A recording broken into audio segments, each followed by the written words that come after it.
light. That's what I was doing. I was like, shit. Yeah, let me blind myself. Woo! There we go. Turn it up Let a notch. me, go and have a look over here and see how we're doing. Make sure we don't have a...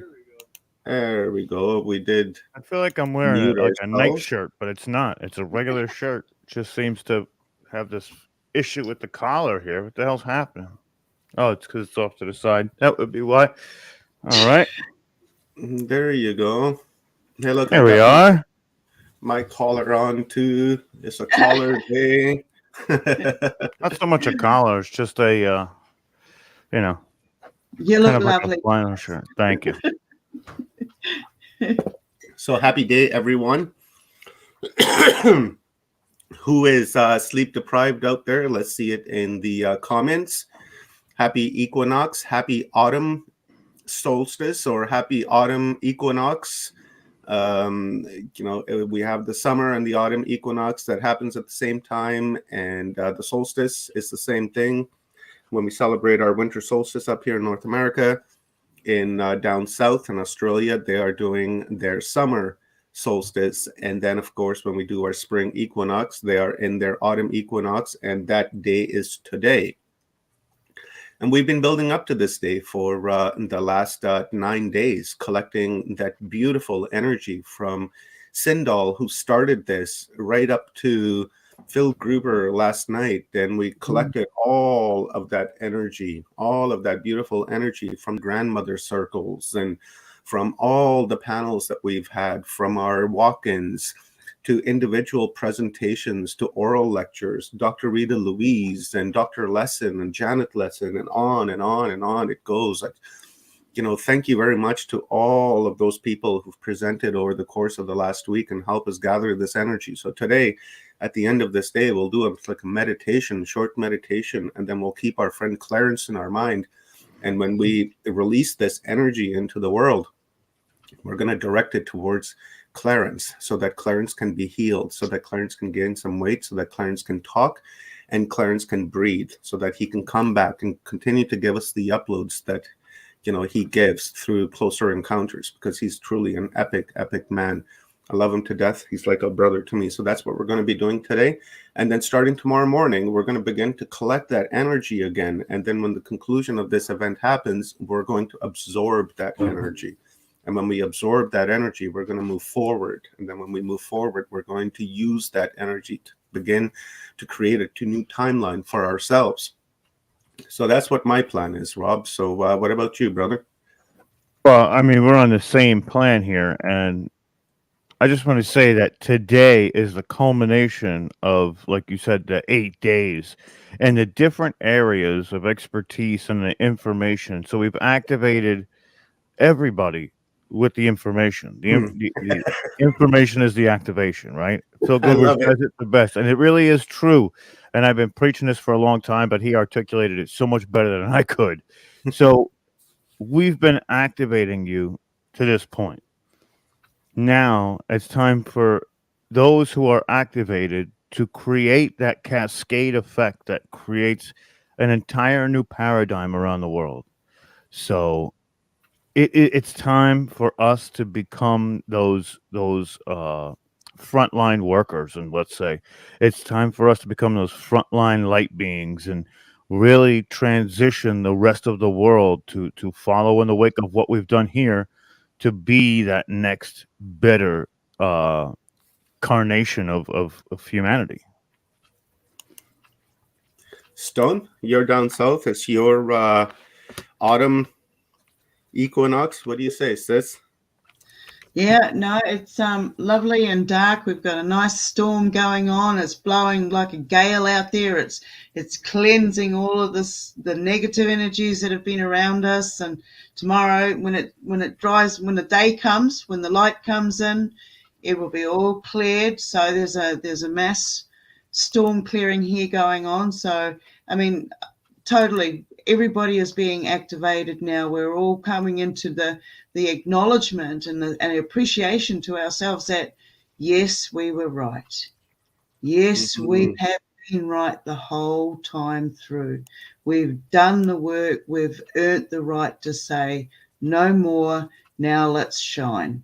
So raise your voices, raise your energies. We are a new frequency. We're going into a new dimension. So, fun. I've got goosebumps. I'm ready for the next downloads to come in. Everybody has been sharing little tidbits of their knowledge, and it's all been confirmation. So bring it on. Right on. I love it.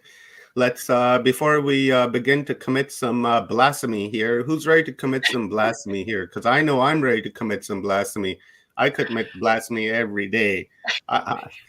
Just call me Omar the Blasphemous, because really that's my name from now on. I love the blasphemy.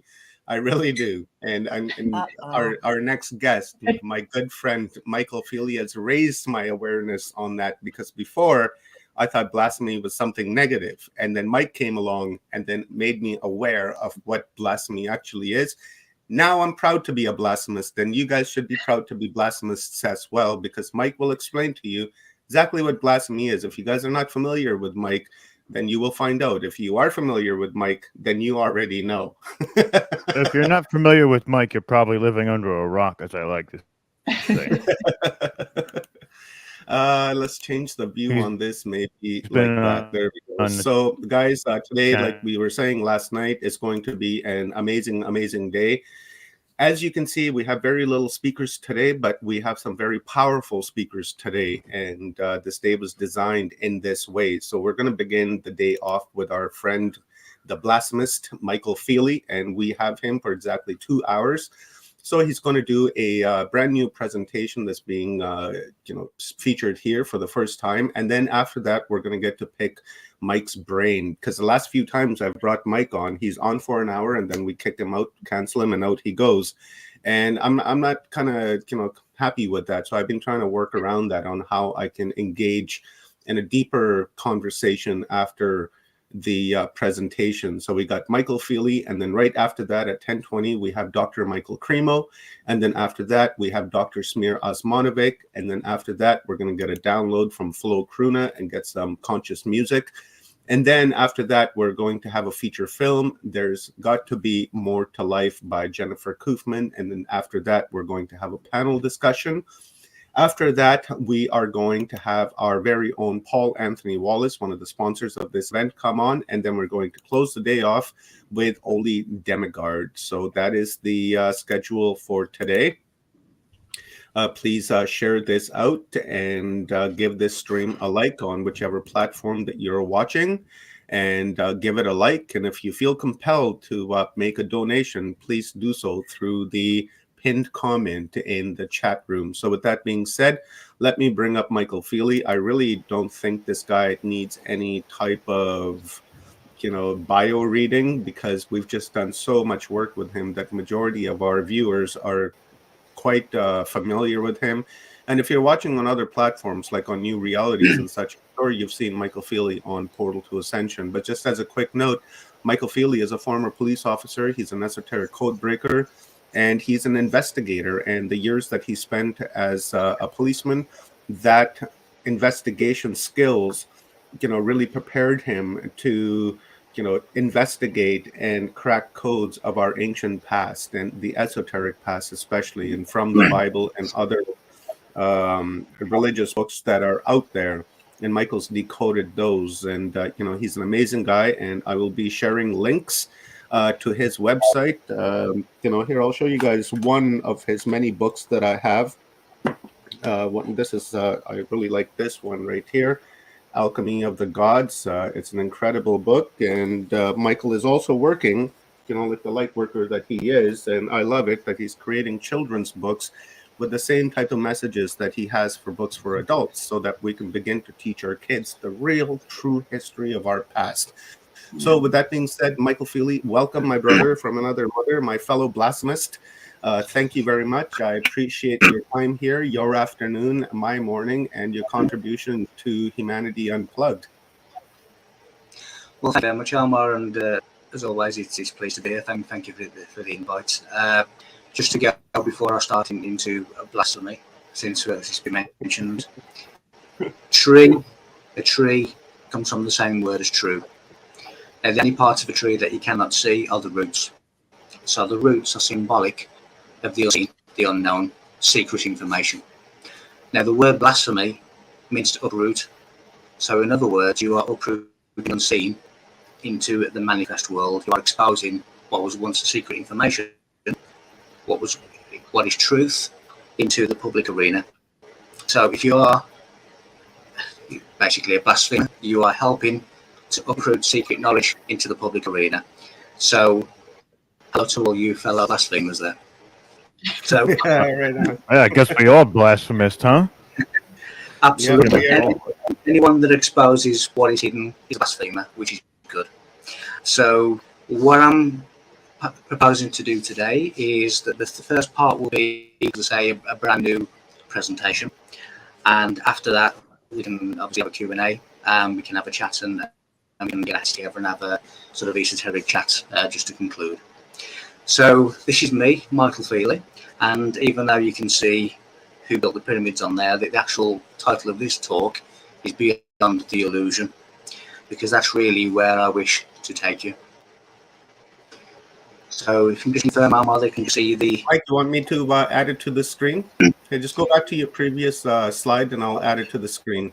And Mike, if we have like audio issues, because remember last time when you were running GIFs in your presentation, we had a bit of an audio issue. We'll try that out. And then if we have the same audio issue, maybe we'll go back to the same thing, open up your presentation in the background, and then we'll do the old share screen where the GIFs aren't playing so that your audio will be unobstructed. Okay, thank you. Once you confirm you can see my slideshow, I'll get it. Yeah, I see an angel on top of a pyramid, and then I see another angel on the right side on the bottom. And yeah, coming soon, the new book by Michael Feely, Who Built the Pyramids. Oh, boy. No problem at all. So let's take you beyond the illusion. So most people's reality, or most people's reality, is not what reality really is. Yeah, Mike, we got sound issues. So let's just stop your screen share. Yeah, there we go. Let's do it like that, brother. It's probably better. Let's hear your voice now. Is that any? Yeah, a little bit better. Yeah. Wonderful, no problem. So it's really a construct of the brain. So today, I aim to shatter people's illusion beyond the illusion. That is, the truth seekers who are coming into the truth. It's also those who've been here for some time who really don't have the truth, who talk about the light of a one world order, which is really not a new concept. It goes back to ancient Egypt, when they predicted that humanity will be governed from one center, one stable, and one shepherd. They asked the question many, many thousands of years ago, should civilization be united as a single culture of man?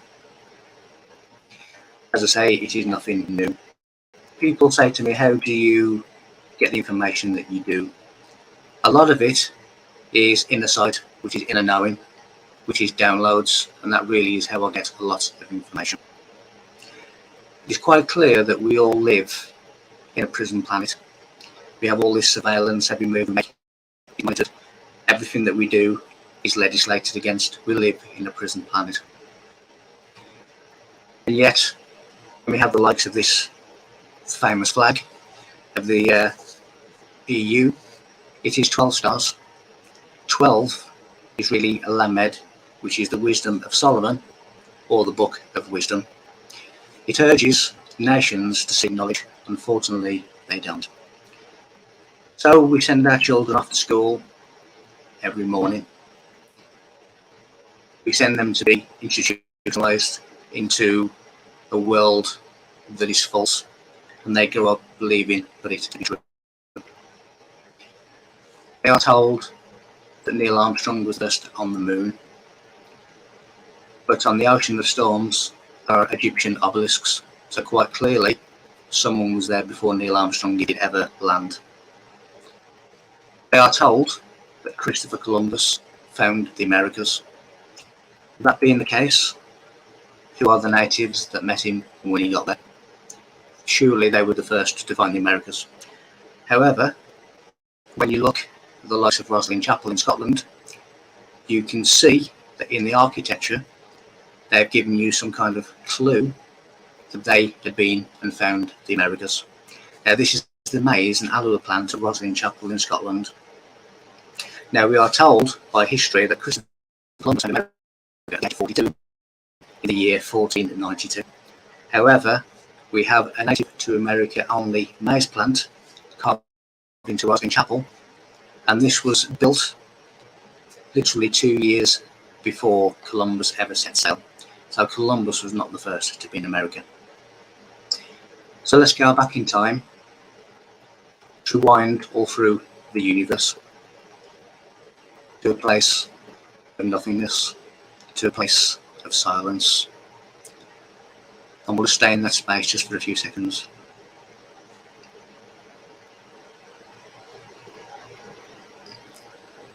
That is the creative space. Beyond the mind is the witness, who's the observer. Beyond the witness, there is silence.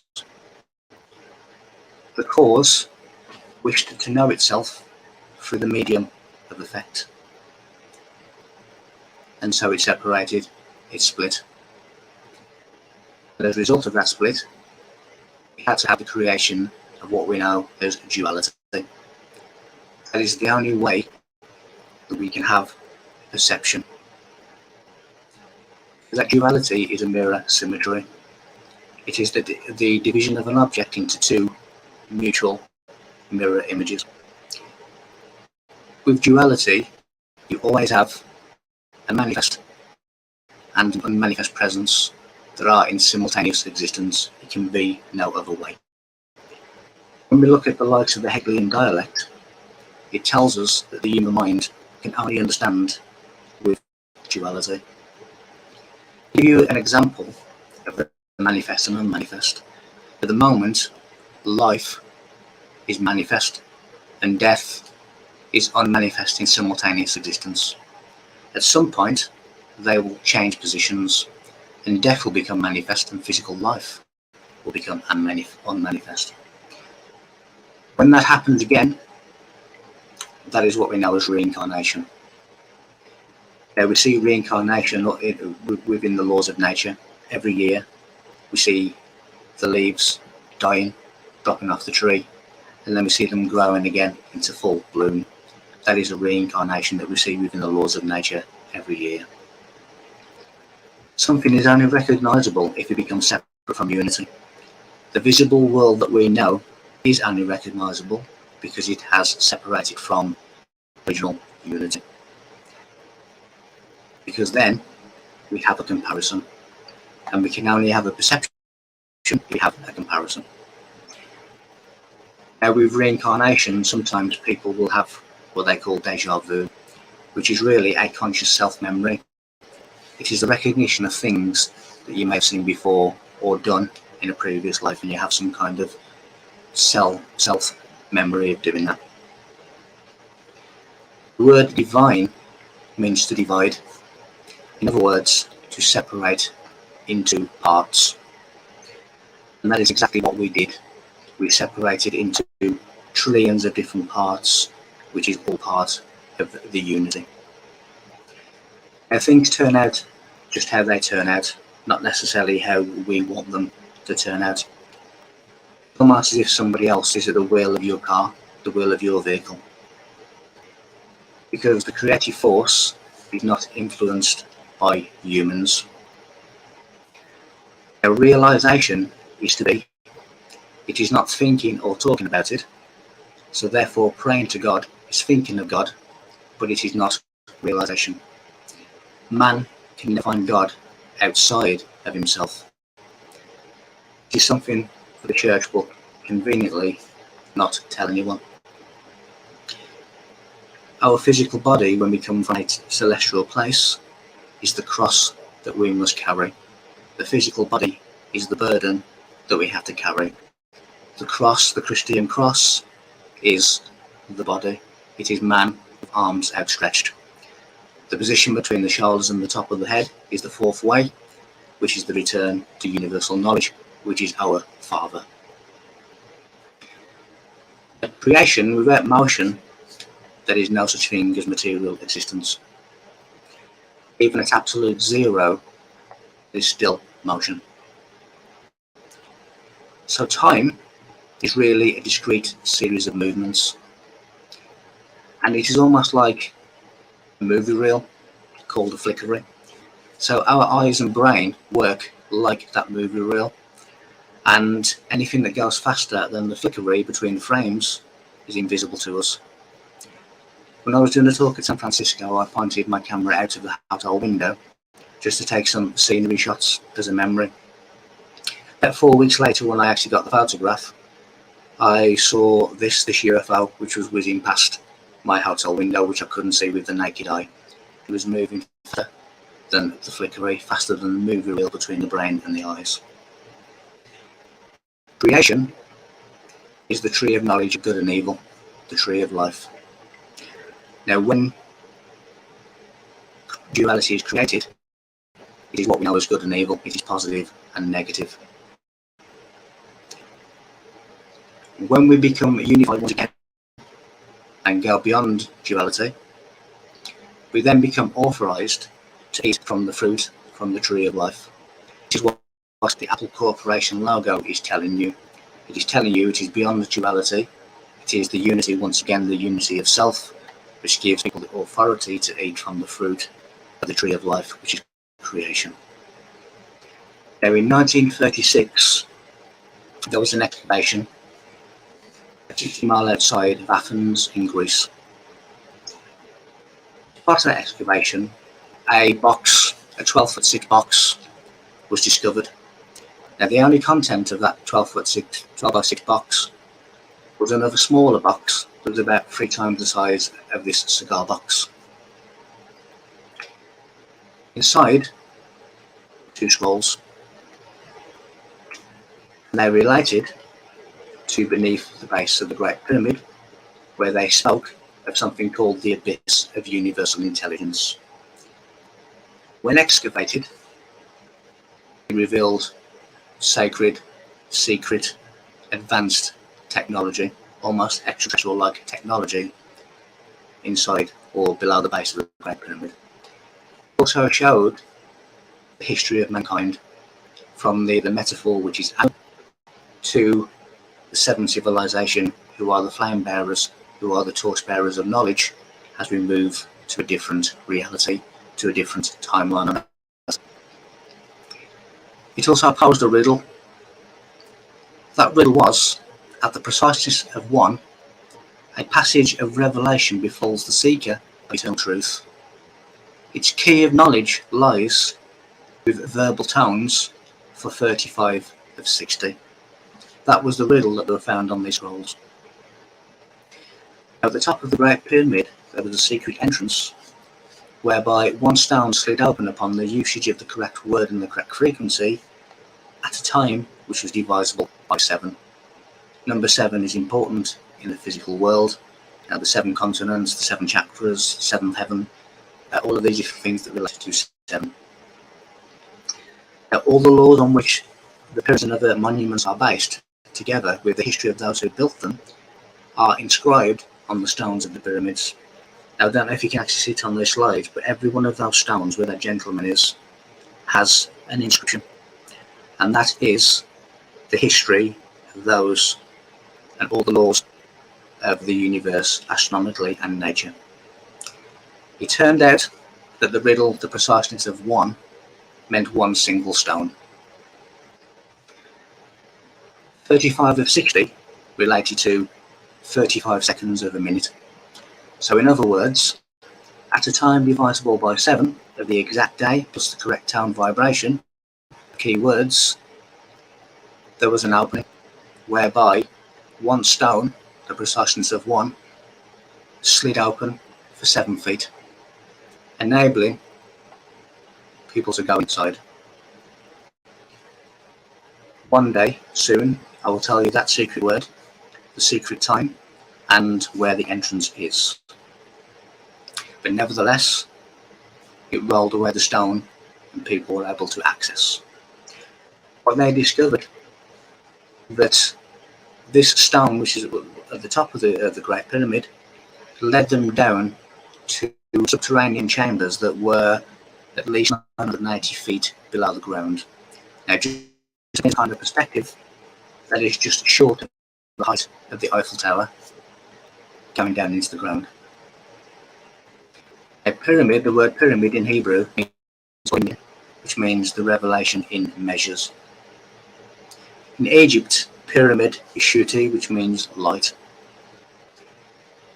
It is a revelation to all mankind as to its divine truth. Biblically, we are told that Moses was born in Egypt, correct, but not in the way that you think. Now, the real name of Egypt is Kemet. The K is knowledge, and Emet is truth. So within the word Emet, the letter M is a capital letter. Therefore, it is written, as you can see on the slide. The letter M is Mem, which means water, when you cross that language over into Hebrew. And the word Moses means drawn from the water. So therefore, the M within the word Kemet, Egypt, is Moses. Therefore, Moses is born in Egypt, but it is in a way that it is displayed there, not in the way that we are taught to believe. Now, Israel was in Egypt for 216 years.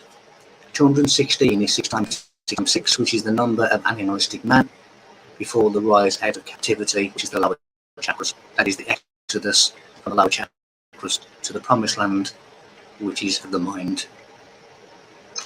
Even the Islamic prophet Muhammad derives from the same secret coding, Muhammad. Now, when we have the likes of the feast of Ramadan, it comes from Remetz, which is ashes. Now, ashes means repentance, which means the removal of sin, which is really ignorance, nothing more, nothing less. So to be without sin is to acquire knowledge. Now, a feast, as in the feast of Ramadan, is a banquet, which, contrary to belief, signified the drinking of wine. Wine is symbolic of transformation. Now, the fast begins at night, which is darkness, which is ignorance, and it ends at the sunrise, which is light, which is knowledge. So when you have breakfast, you separate the two words, and you break fast. That is really what we are doing. We are breaking fast by eating breakfast. So there's two types of fasting. There's exoteric fasting, which is keeping the mouth closed to food. And there's esoteric fasting, which is keeping the mouth closed in order to hide the secret truth. Now, when you look at Christianity, Islam and Judaism, they are all the Abrahamic religions. Abraham comes from Abram, which gives us Brahma. Abraham means the father of many, Brahma means many, which is then brings Hinduism into the mix. When you bring Allah, you can then bring Ella, which means tree, which means oak tree. This relates you to Judaism. So all of these religions are really just one base, one foundation. So, who done it? 17 years of a career in law enforcement, I found many fingerprints at the scene. Even though this is not a crime scene, it is still a scene when we're looking in terms of monuments and monoliths of the ancient past. So who done it? A group called the Beni Elohim. So what does that mean? It means God. And when we look at the numerical value of the word sons of God, it is 153. What you can see there is the 153 fish of Christ. When we look at the 153, which is a numeric fingerprint, the entrance to the Great Pyramid is on the 17th course level. When you add up all the numbers from 1 to 17, 1 plus 2 plus 3 plus 4, and so on, they equate to 153. And when you get 153 in what is known as digital summation, which is adding up all the different numbers, 1 plus 5 plus 3, it gives us 9, which I'll get to in a moment. There were 153 fish caught by Christ and the apostles. The ministry of Christ lasted for 153 weeks. The inner part of the vesica Piscis, from right to left, horizontally, is 153 units. The 153 fish called Bride Christ, obviously again relates to 153, and also the number 153 relates to Mary Magdalene, because the name Mary Magdalene in Greek has a numerical value of 153. The Grand Gallery of the Great Pyramid has 153 steps and is 150 feet long. The word self, which contains the word L is 17, and as I said, 17 relates to 153. So the God within self, the God man, are the sons of God. When you look at the key of Solomon, the center diamond, the central geometry, is the number 9. It is the seal of Solomon, which is the harmonic key to the Great Pyramid. It has a secret formula of 131,919, which equals 24, which is the alpha and omega, which is the beginning and the end. When we look at the number 24, we can attain the number 24 by 8 plus 8, which is the number of Christ in Greek. The Giza Plateau is on 13 square acres. When you times 13 by 13, you get 169, which relates to the legs of the bed. That is our foundation. That is where we stand. So we all approach the Creator through the legs of the bed. In order, we've been able to put the Great Pyramid in the exact landmass center of Earth, where all land north, east, south and west is equal. It would have required a bird's eye view. Now going further into the sons of God. Historically, there's been recordings of elongated skulls. We can see these here. Of course, there are always the fallen ones. They their knowledge into black magic and the black arts. Sons of God were the likes of the pharaohs and the high priests of the temples. In other words, the initiates. At this scene, when I have the screen large, it's actually GIFs and these pictures move. But because they're static, I will describe them. This staff in the film 10 Commandments, when Moses puts staff on the floor, it changes into a serpent. What it's telling us is that the staff used to this staff is used to control the forces of nature. It is an extension of the holder's personal developed powers. So in the Bible, the sons of God were shortened to the Son of God, from lots to one individual character of worship.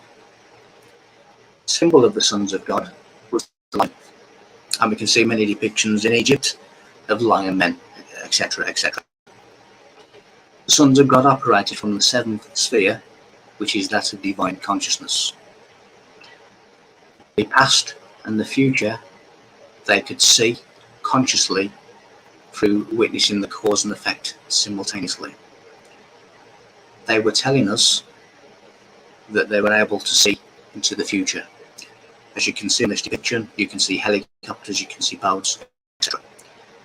There was one such report during an initiation inside the sarcophagus, where the candidate was able to take their consciousness to the future, and they described the scene as metal birds flown by the sons of men that dropped evil eggs. They were relating or speaking of World War II. We look into the past every day. Every time we see the sun, we are looking at 8 minutes and 43 seconds into the past, because that is how long it takes the light of the sun to reach the earth. Then we have the gigantic lion, the representative of the sons of God in the middle of the Giza Plateau. The Sphinx, the riddle of the Sphinx, is man. It is self. It is the elevated self. It is the conscious enlightened self. That is the riddle of the Sphinx. It tells you how to attain this God self.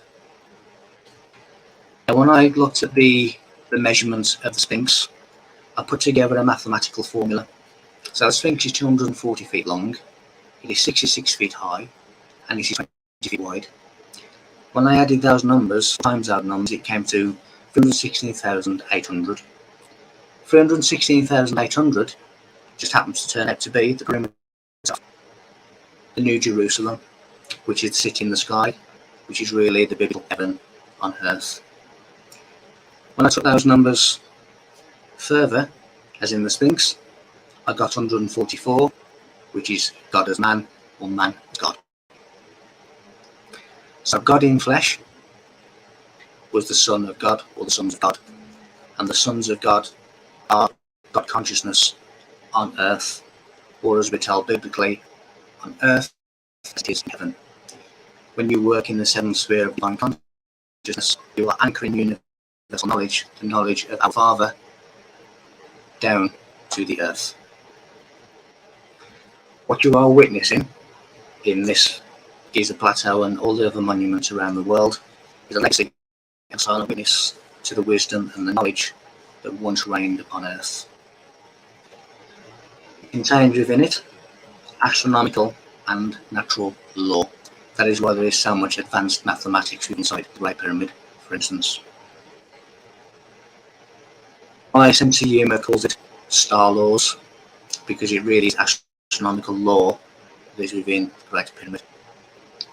Fortunately, it is a time capsule to help future generations of humanity. Fortunately for ourselves, it was timed to re-emerge on the 17th 360th cycle, which relates to Egyptian star codes, which later related to the Hebrew calendar. We are now in the 17th 360-year cycle when this knowledge was timed to re-emerge. That is extremely fortunate and a privilege to us. Going into more clues, into more mathematical code. When I took the height of the Great Pyramid, which is 481 feet, and I divided that by the numerical value of 481, so 4 plus 8 plus 1 is 13. So 481 divided by 13 equals 37, which equals the numerical value of Christ, the word Christ. In the Old Testament and the New Testament, the mystical body of Christ is likened to a pyramid with Christ as the apex stone, the capstone. Now, the return of the knowledge, the return of the missing capstone is the return of the Christ, is return of the Messiah. It is the completion of ourselves, the knowledge bearer, the Olympic flame, the flame of the Statue of Liberty, are the knowledge keepers of the seventh civilization which is to come. When I took the numerical value of the word Jesus, which is 73, and the numerical value, as we've already said, of Christ, which is 37, 73 times 37 is 2,701. Is the numerical value of all the words in Hebrew of Genesis 1:1. In the beginning, God created the heaven and the earth. Now, when you do 37 dots as a hexagon and 73 dots as a hexagram, it gives you the Star of David. David relates to the number 14, which relates to the hand, because there are 14 joints in the human hand, which then relates to 5 fingers, which is the pentagram. It is the completion of microcosmic man. The pentagram is the symbol of the mysteries. Now, the land where Egypt now rests or now sits was once called the land of Nod, which is really sleep, which is ignorance. Within the east of Eden, which is really symbolic of the right brain, which the biblical character Cain named after his son Enoch. But Enoch comes from Pahanok in Egyptian, which means the house of Enoch, which relates to the phoenix. The phoenix is rebirth of self from the flames, from the ashes. The god Osiris was also referred to as the phoenix. The word Osiris means open eye, which is relating to your pineal gland. Even in shamanism, shaman means to heat up. It is your inner fire. It is God's baptism. It is the alchemical water, which is fire. The word Enoch, or the name Enoch, means to initiate. Enoch was the seventh from Adam, which is relating to the 7 chakras, which is relating to completion. which also relates to Noah. Biblical Cain means to be empty. To be filled with the Spirit, we must be emptied. Now the number 24, as in the 24 biblical elders, 24 relates to a word kad, which means cup. So what it is telling us, that we are all cups in need of filling. When you look at the Egyptian ankh, it is the emptiness of the head. The oval at the top, the body, the arms and the head. The head demonstrates a creative void, which is perfect enlightenment.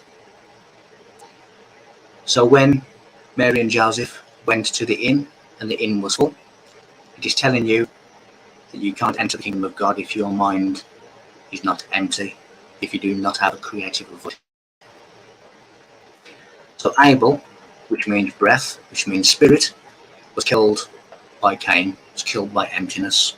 In other words, the spirit was not able to enter Cain because he was empty.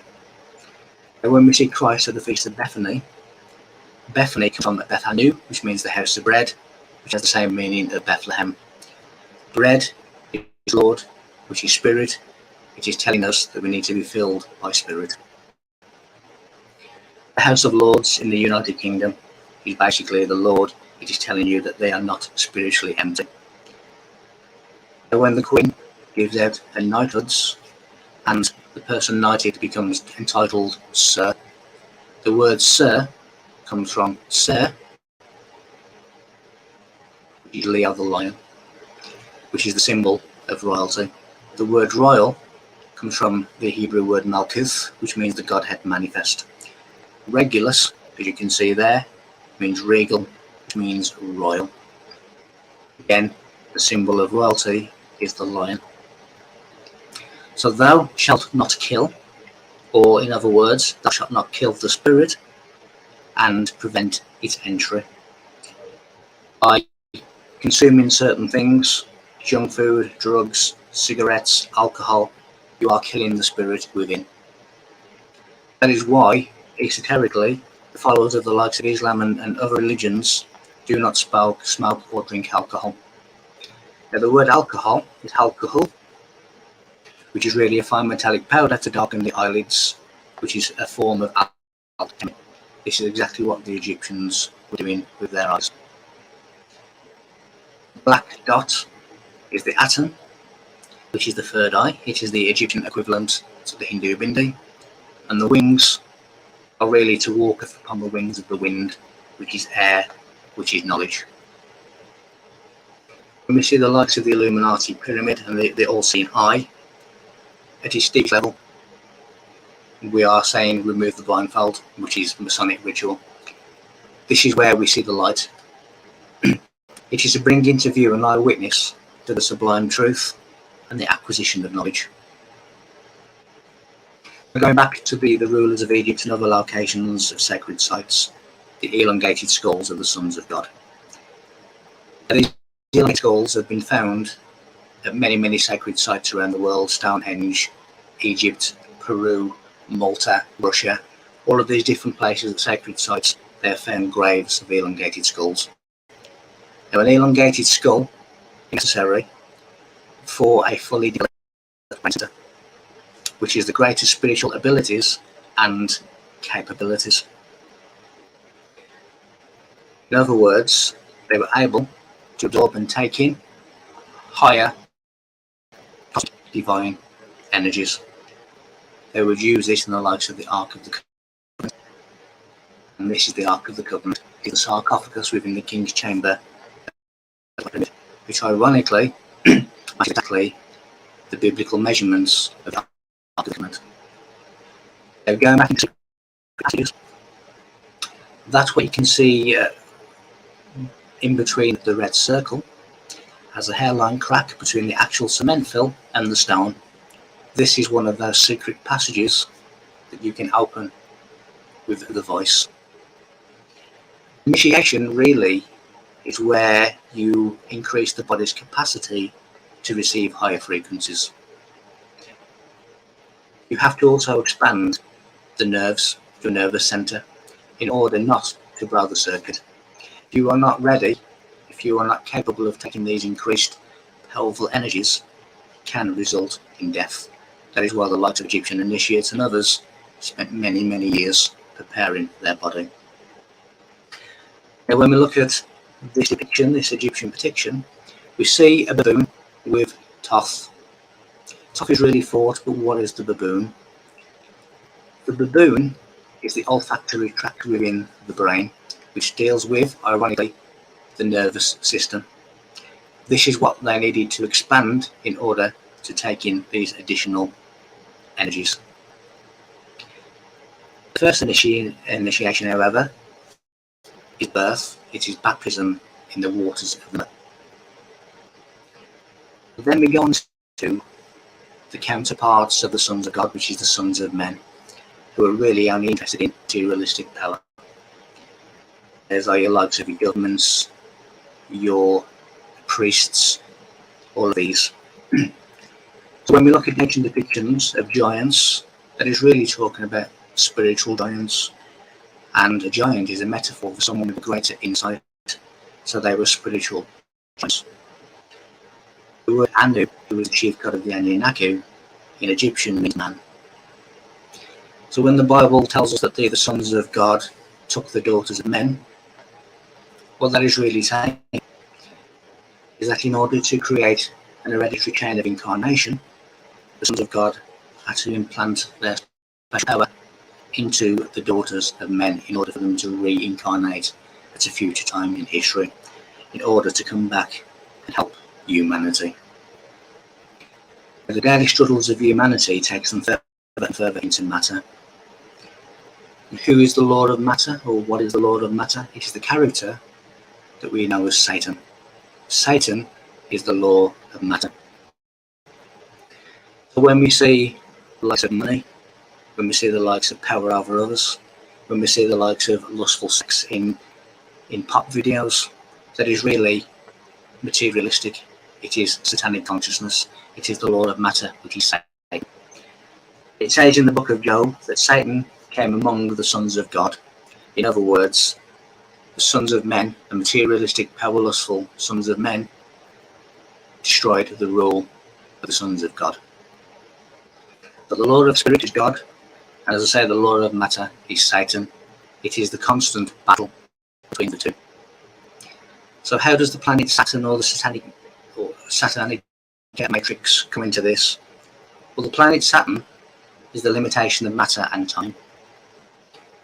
Because the matrix is the mind, it imprisons the brain and it keeps it within the chains of matter. To such an extent that people are drifting further and further away from the shore, in this case spirituality, until the shore completely disappears and all they can identify with reality is their flesh and blood. They cannot see anything else beyond the horizon. They have no awareness of, or they deny the existence of, anything beyond the world of flesh. It is an absolute reality for them. So when we fell from the celestial to the terrestrial, which was heaven to earth, in order to incarnate into the third dimension through the Holy Grail, which is the womb, Satan, who is the Lord of matter, fell out of heaven with us. Earthly things are creation, not the creator. This is not the way to God. So all of these materialistic gains, all of this gold, all of this wealth is really not the way. We have spiritually advanced humans that have come back to assist us. They continued their journey in other star systems, the Pleiades, Sirius, Arcturus, etc., etc. They were no longer vibrationally compatible with the Earth, which they had expanded and exiled beyond. Due to their genetic link to us, they have come back to help us, because after all, we are really them in the past. Now, in the 1980s, there was a UFO landing in Rendlesham Forest, which of course the authorities denied. But nevertheless, one of the airmen spoke to one of the beings and said, "Who are you?" And they replied, "We are you in the future." Now, what you can see in that picture under UFO lands in Suffolk is binary code. Now, when a particular airman touched what looked like hieroglyphs on the side of one of the craft, he had an automatic download of information into the brain. And that download was in binary code. Some of that binary code set the evaluation of humanity. In other words, they'd come back to evaluate humanity, and that's what that message was. That is what hieroglyphics are. They are downloads of information which, when touched, that information comes into the mind, it comes into the heart, it comes into the soul. This is the download of sacred advanced information. And of course, the Egyptians documented that they had contact with beings not from this world. Many of them, some of them are on the ground, some of them are working within Earth's atmosphere with the ground forces, the ones walking on the land. But of course, in a world of duality, in a world of simultaneous existence between manifest and non-manifest, positive and negative, you have to have an opposing side. So the sons of God are connected to the sacred sites of Earth and beyond. That is the likes of pyramids, that is the likes of Stonehenge. And they did not use slaves, but they built with the use of the forces of nature. They used lasers created by sound in order to cut bricks. They also used sound to levitate those bricks. The word stone, and again, you're looking at the Great Pyramid, but the word stone is also biblical, because the original Bible is the Giza Plateau, which is really sacred knowledge in stone. So the word stone is Eben, which means father and son. Son also means Enoch, which means to build. So in other words, son not only means to build, but son gives us the word, such words as sonic, resonate, resonance, and sound. So son is sound. In other words, they are telling us that the monuments were built by sound. The word sons of God also means the builders of God. I've personally experienced this kind of sound resonance when I took this group to the inner circles of Stonehenge in the UK.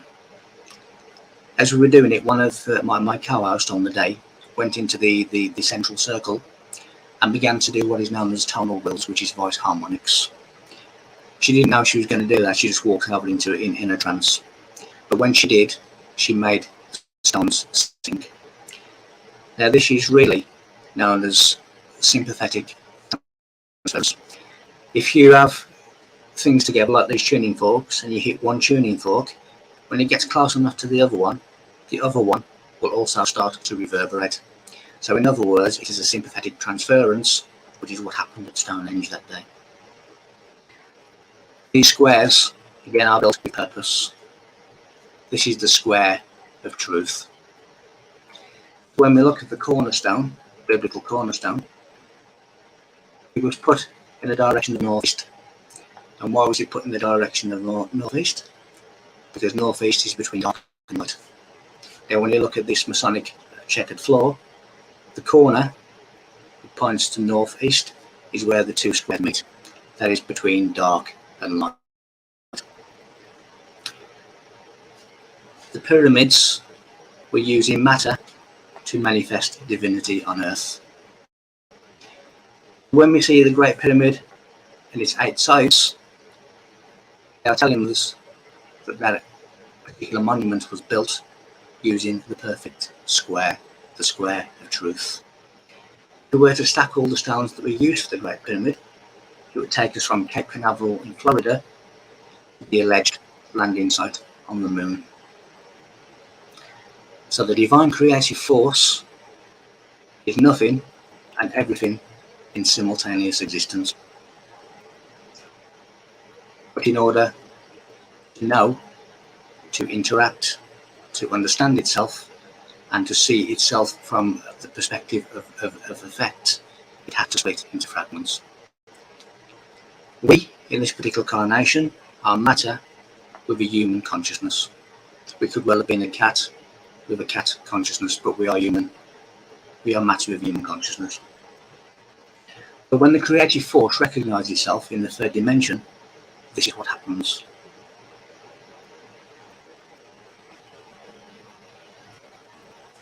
It manifests as the triangle.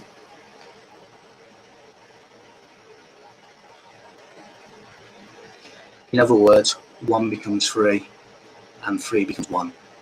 It is the Trinity. Pyramids represent divinity manifest in the third dimension. They represent divinity manifest in the earth plane. Those who walked with the God consciousness were in direct communicado with the creative force. They were able through their hands to build these monuments through the instruction of the creative force. They walked around and anchored the creative divine energy and divine knowledge. They walked around as walking gods on earth. This is why we have the monuments all around the world and beyond the world. Now, when these sons of God left the likes of Egypt, or some of them left the likes of Egypt, they went to different parts of the planet. That is why we have elongated skulls in graves, as I say, in Malta, in Egypt, Stonehenge, in Russia, in Peru, because wherever they disembarked, they built these monuments, monoliths, to insulate their advanced technology. This advanced technology has been found within secret chambers. When people using the correct word on the correct day, anything divisible by 7 with the correct tone, stones open up that you can't see with the naked eye, and it allows access to these most sacred of places. As I promised, I will one day in the future presentation tell you the word, the location, the vibration, and what happens when you use them. Each and every one of us are all reflections of the same thing, one. We just have different levels of understanding as to what that thing is. As I say, people who have gone through an awakening, people who are realizing certain truths, people who realize that this reality is not what we think it is, are the ones who can see beyond the absolute reality that is matter. Those who are stuck within the absolute reality of matter are the people who only think that they physically exist. They believe that they are born, they work, they retire, they die, and there's nothing else. That is what they're being told by their rulers who have satanic knowledge, which is the knowledge of matter, because they wish to keep people down by making them believe that there's nothing else. There is something else that is everything else. Matter is only one part of the great plan. The great plan is really to relieve humanity from its darkness, from its misery, and from its ignorance. That is the great plan. Each and every one of us are divine. We are a divine spark. We are a fragment of the original one, who is nothing and is everything simultaneously. Don't let anybody else tell you otherwise. Not your governments, not your authorities, not your peers, not your family, not your friends. You are divine creation. Thank you. Before I end, I would just like to talk about another Trinity. So over the last X amount of days, you would have sat here and listened to many different speakers. When these events are put on, there is a host. Now the host needs the speakers, but speakers also need a host.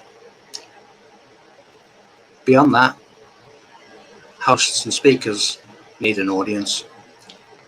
So thank you to Omar, and thank you to the audience, and of course thank you to every single speaker that has spoken over the last week or so and who will speak in the next couple of days. Together we are a trinity: the host, the speakers, the audience. Thank you very much for your time, and now we can go into a question and answer or just a general chat.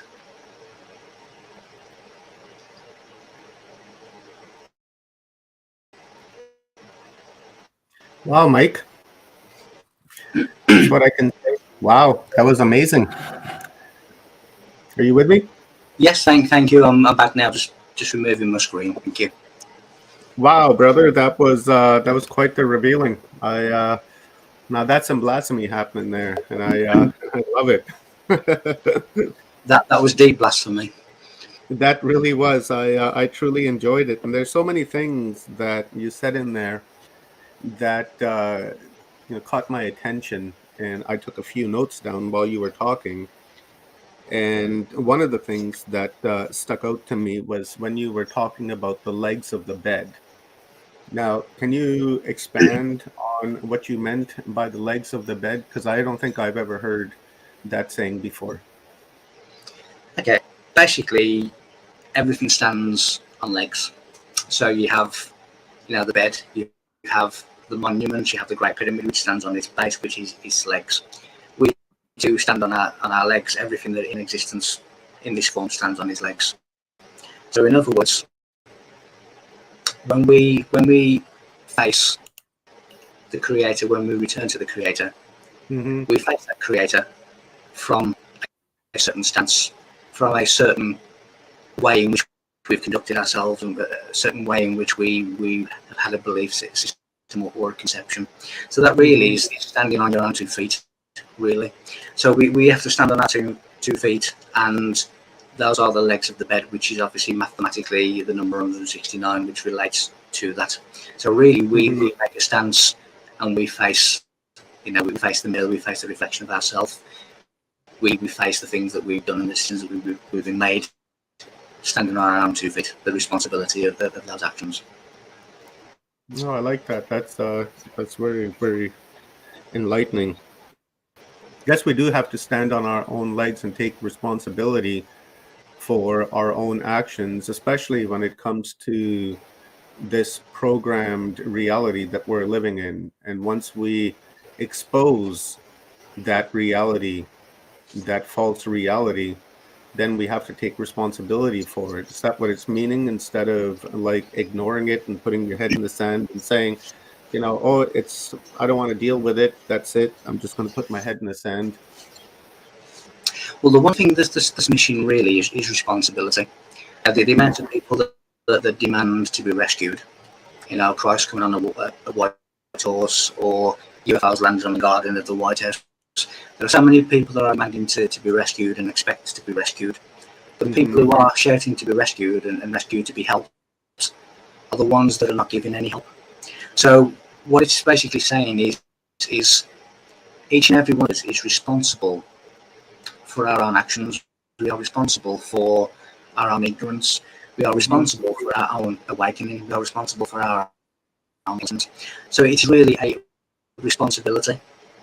And that is what we're faced with. And until humanity really matures and realizes that we're not necessarily going to be rescued, we need to rescue ourselves. We have all the component parts that we would ever need. We have all the keys that have been left for us as a legacy, as a silent witness, in all of these stone monuments around the world and beyond Earth, on Venus, on the Moon. All of these different things are being left. But we're having these crops that are telling us the same thing. We have Nazca lines that are telling us the same thing. We have hieroglyphs, which are downloads of information. In a world full of potential knowledge, it is it's down to us to seek that knowledge. It doesn't come easy. Now, what I always say is, anybody can say, what does the Star of David mean? And just type into Dr. Google or Dr. Bing and a lot of information about what it means. But secret information doesn't come that cheap. And if you can find information in a split second on Mr. Google, then it is not the deepest truth. It is probably there, of course, but it is not the deepest of truth. So you have to put in the effort. You have to put in some kind of effort in order to find this truth. And it is extremely well hidden.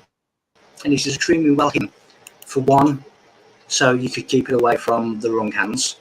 I mean, for argument's sake, people look at tarot cards, but tarot cards tell you more about the past take to the future, because the tarot cards, or Torah, was really a mechanism that the Knights Templar used to keep secret information away from the Church of Rome.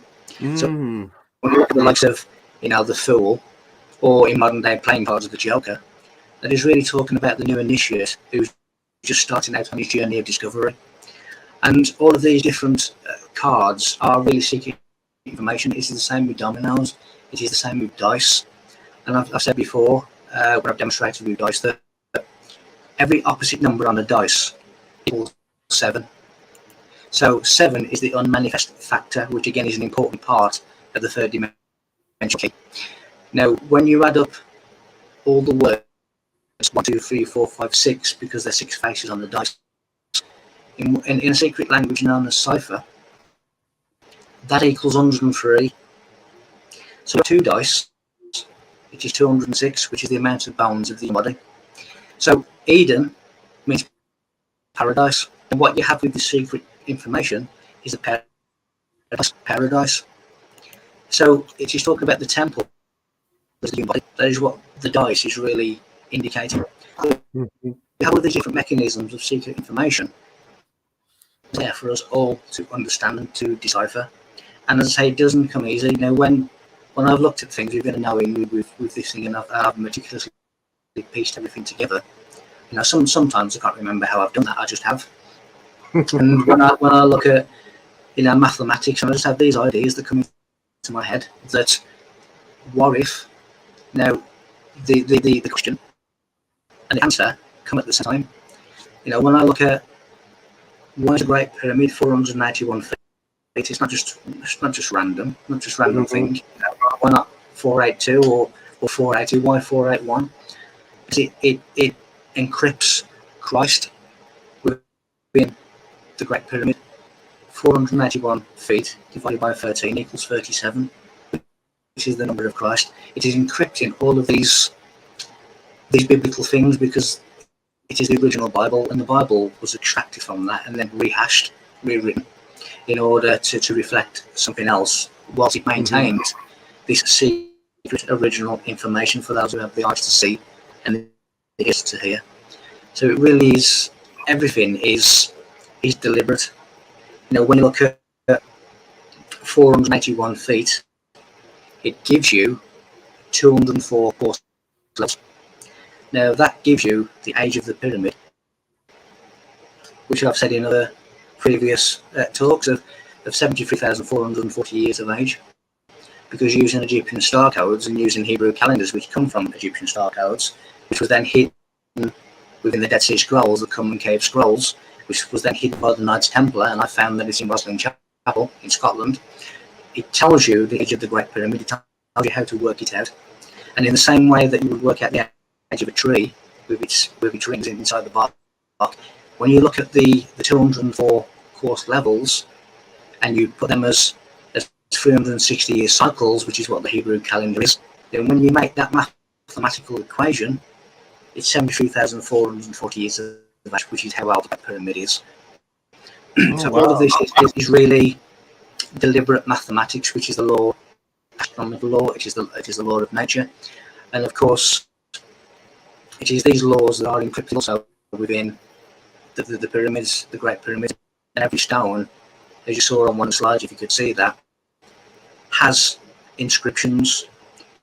And those inscriptions are telling you the history of the people who put them there and the laws that were used in the construction. Now that construction, Beni Ha Elohim, the Son of God, means God's builders, as well as build with sound. And these monuments were built with sound, through sound levitation, through sound lasers, the square stones as a square of truth. So we have this re-emergence of knowledge that is coming forth. And again, when you look inside the history of man inside the Great Pyramid, it mentions the year 2001. Now, the year 2001, some people have wrongly believed to be Armageddon, to be the end of the world. But the year 2001 was the beginning of the 17,360-year cycle, which is now. And that is when the knowledge was timed throughout eons of the thousands of millenniums to come back now we are basically now living the 2001 generation when this information is set to emerge. So we are quite fortunate and extremely lucky that we are now at a time where knowledge was set to return, and it was set to return now because they believe that it had the best chance of succeeding now as humanity grows into its seventh civilization at the end of the sixth. How profound. Mike, just very quickly, can you just check your mic connection? It seems to be breaking up a little bit. Is that after that's a bit better? I'll just put it in a bit better. Oh, yeah, that's a little bit better. I've got lots of questions here for you, Mike. I'm going to keep you busy here for the next hour. Okay. Guys, visit Michael Feely's website and to place your orders for his books at michael-feely.com. I have this one right here. Actually, I got all of Michael's books. Well, pretty much all of them, but this one was a very good read, Alchemy of the Gods. So head on over to michael-feely.com. So here's another question for you. Popped up on the screen by Steve Lee. He says, thanks for your time. Really enjoyed your talk. 3 questions, please. What can we do or are we able to do with this knowledge? 2, how can it help our human lives? And 3, how can this info assist our soul energy? Okay. What we can do with this knowledge is share it and pass it on. Because the more we are aware of it, they become... There's still a little issue with your mic, Mike. Is that better? Mike? Yeah. Yeah, a little bit. It seems like it's really crackling. Sorry about that. But basically, we need to share this information as wide and as far as possible. Because when we do, when I was talking about in the talk about people are taken further and further and further and further into matter, so that all that they know as an absolute reality is the material, is flesh and blood. The more people that know about this kind of knowledge, it reverses. So it's almost like an antidote. It reverses that. People start realizing that they are more, realizing that there is more to life, more to existence, more to reality than they believed. So that really is knowledge, really is power if it is used in the correct way, in the right hands. So how can this help humanity? Well, humanity is in quite a bit of a mess, and so because it is in such a mess, and there are people who have come back here to help. There are people who are helping from different places, who are connecting with those who are here, who have sacrificed themselves. They've come out of retirement to come back and help and walk amongst, should we say, an ignorant infantile race. We need to reverse the process, and the way in which to reverse the process is to put more ingredients into the mix, because then people start to get different flavors and start to taste the different flavors and start to realize that there are different flavors. So that's really how we can help humanity, by spreading knowledge, by spreading information, by spreading validated truth. You can have lots and lots of knowledge which is not right. You can be a professor of physics and not be right. Or you can have validated knowledge which will help people. The soul, the third part of the question, the soul really is the unmanifest animator. And the soul's quest is to become fire, which is not a physical fire, it is a spiritual fire, because a spiritual fire is of a higher vibration than physical fire. So when we have physical fire, we look at our sun. When we have a spiritual fire, we look at Sirius, the planet Sirius, which is in the binary with the sun. And that is why Sirius is held in such high regards in the likes of ancient Egypt. It is the spiritual sun of higher vibration. The soul really wants to become a baptism by God, really. And fire is God's baptism. It is the purifier. It is the ultimate knowledge. So when you look at alchemy and the baptism by water, which to alchemists is really fire. So it is really a deep cleansing purification, but it is the inner spiritual fire where we raise our inner self. So the soul really wants this information. The soul really wants this information to come to it. The soul really wants to pass this information on, because it recognizes that that is what it needs to fulfill its own goal. And as I say, when you look at when you touch the likes of hieroglyphs, that is giving you a download at the soul level, which is the unmanifest aspect, but it animates us. And when the body is no longer usable, it is cast away, and your true essence continues. But if you imagine Earth is really a school, it is a university. And whereas in the days of old, your initiations to expand your body, to take in the higher divine frequencies, these initiations were done in the temples, in the Great Pyramid. In modern day, they are largely done in the crossroads and the decisions of life. So when you make important decisions, when you have tests where you have to make a decision, that is really modern day initiation. And initiation is also at a soul level. So if you imagine that you are now, if you want to increase your muscle base, you need some kind of resistance to make your muscles big. So people go to the gymnasium, they pick up 150 pounds with one finger, and that is really the resistance to build their muscles. But we all have the same muscles, but they've enhanced theirs, they've built theirs up. And that is the same really in a soul way, in a spiritual way, in a maturity way. We have the resistance, shall we say, in order for us to become stronger, in order for us to have a greater realization, in order for us to learn, in order that our soul can advance.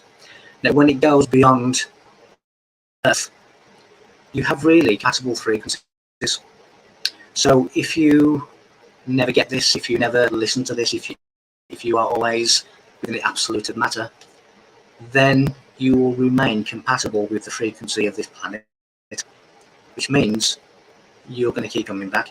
If you imagine that which has been cited as, and held prisoners under the surveillance of the satellites and the prison yard cameras, unless you spiritually advance and awaken, you will keep getting recalled to prison. If you use this opportunity and advance yourself, you become mature spiritually. If you become enlightenment is what we are anyway, but it's just the remembrance of that enlightenment. If we remember that enlightenment, then we get parole, and it means that we are no longer compatible frequency-wise with Earth. So we continue the journey in different star systems, in different places.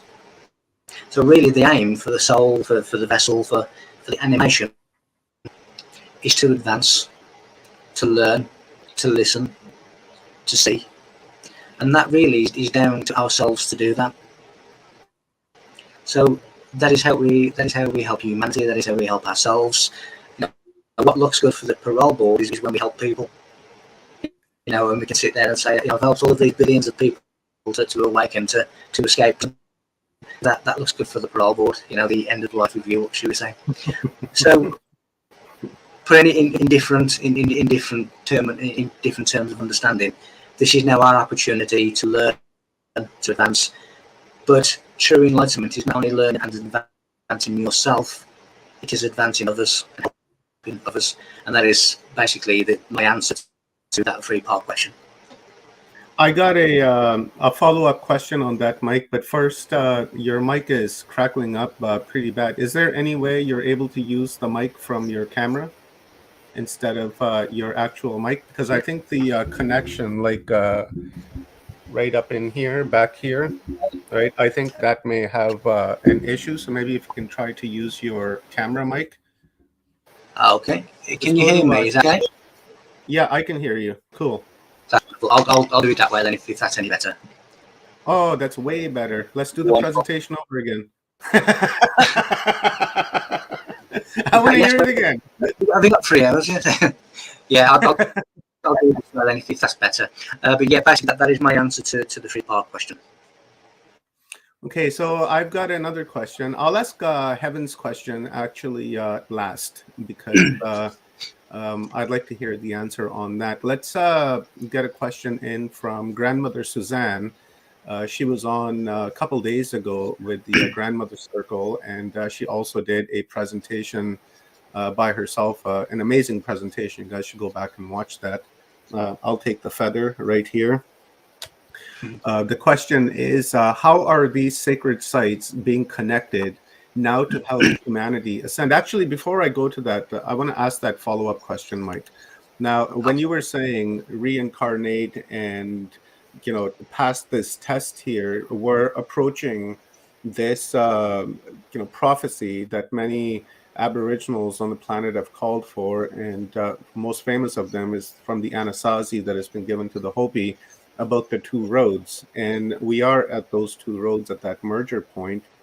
Now, this vibration that you're talking about, right? If we don't vibrate at a particular distortion, then we're going to have to incarnate and come back over and over and over and over again until we actually learn our lesson. But I was saying yesterday that I hated to put in us and them type of vocabulary, but that's really what's available to me. Us being people that are on this path of ascension and awareness and trying to raise our awareness and educate ourselves. And then there's the other camp where people seem to be under like a black magic spell where, they're not really aware of what's going on, and our effort to help them, to bring them over here. So people that are walking on this path right here and are beginning to ascend and become aware, and their vibration and distortion is increasing, would those people have to come back and incarnate, or would they come back to like a different vibrational earth and begin like new lessons and new way of life than what we've been accustomed to for like the last, Kali Yuga, I would suppose? First of all, they are under a black magic spell, because there are those with high knowledge that bring that knowledge to the black arts, to black magic.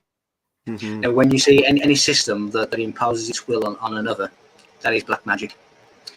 So humanity has been under the chain of black magic now for a long time, for many Christmases. So it really depends upon where you're at in yourself, because if you remain where you are and you don't change that, and you don't do anything to help yourself or help others, then your vibration is the same as it is now, and your compatible vibration of atmospheric to planetary chemical reactions and whatever is the same vibration. So you are really coming back to where you nestle into, where you are compatible with. So for those who don't do anything, for those who can never free themselves, because they never look, because they always believe what they're told to be true, even when it's pointed out, that they still don't believe what they're saying. So unless they make some kind of effort, then they have to seemingly keep coming back until they get it. Now, when you look at the likes of Egyptian mummies, when an Egyptian becomes mummified, it's just telling you that they no longer need to reincarnate. That is the end of the reincarnation cycle for them, because their body can't come back, because it is encased, that there's organs removed, that there's different things. So basically, they don't need to come back. They have made it. The initiative made it. They don't need to reincarnate. And that is the same for everyone, because we are under the same development. We are in the same frequency. We are on the same planet. But it's how we choose, or what we choose to do with our time here.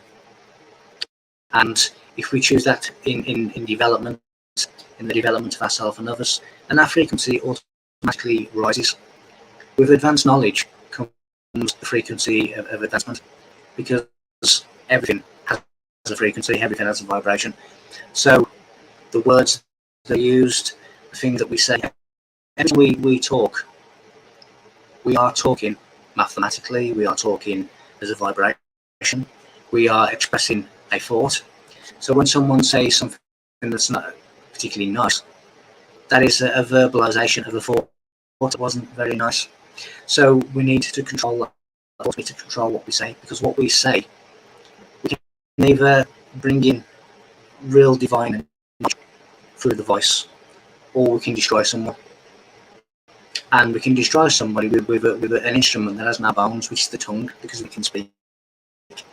So it is our responsibility to raise that. So yes, if those people need to keep coming back, then they will. And yes, you can turn around and say, well, they've been programmed, they've been brainwashed, but it's still their choice to be brainwashed. It can really take minutes to start chipping away at the truth. And as I say, you have to go sometimes largely further than Google and Bing and all of these search engines. But nevertheless, you still have all of this information around you all the time. And it is your choice whether or not to look at that information. So, if you don't, how can you expect anything to be different? Mike, I get the impression here because, throughout this entire conference, we've been talking about incarnating and learning lessons and, having to come back here again and again and again, that incarnate death. And then eventually, if you learn your lesson, then you no longer incarnate and then you can move on.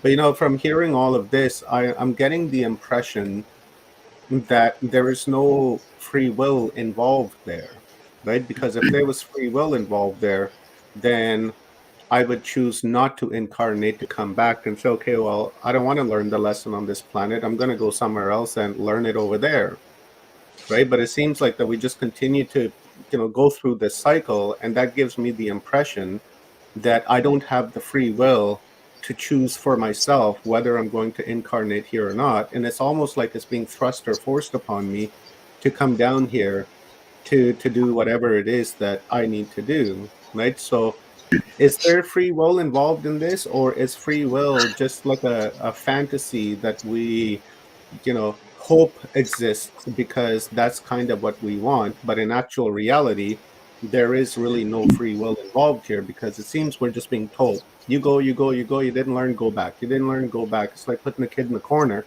when he makes a mistake on a timeout, and he comes out of that and does the same thing, and you put him back and say, no, you didn't learn your lesson, back to the corner you go.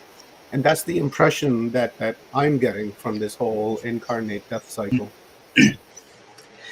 Well, if one of the comments in psychology is free will or determinism.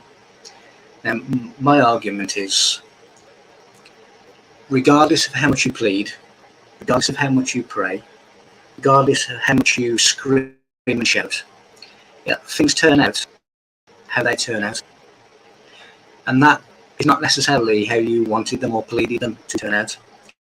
So in other words, as I said in the presentation, it seems like somebody else at the wheel of your automobile. Who is actually steering that automobile? Because ultimately, they seem to be in control. And however, whatever highway that they wish to take is the highway that you get taken down. So that, for me, leads to the impression of determinism.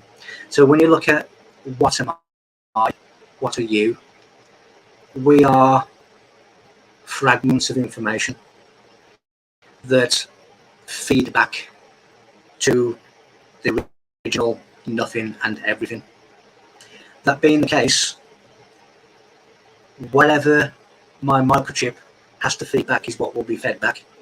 So until I feed back that information, then I have to keep trying. So my argument would be, we have very, very, very small free will within, the zone of determinism, because what will be regardless of what we a lot of the time what we want. So that could only lead to somebody else steering it, somebody else has a particular outcome in mind, and someone is going to take us the direction in which that outcome will be fulfilled.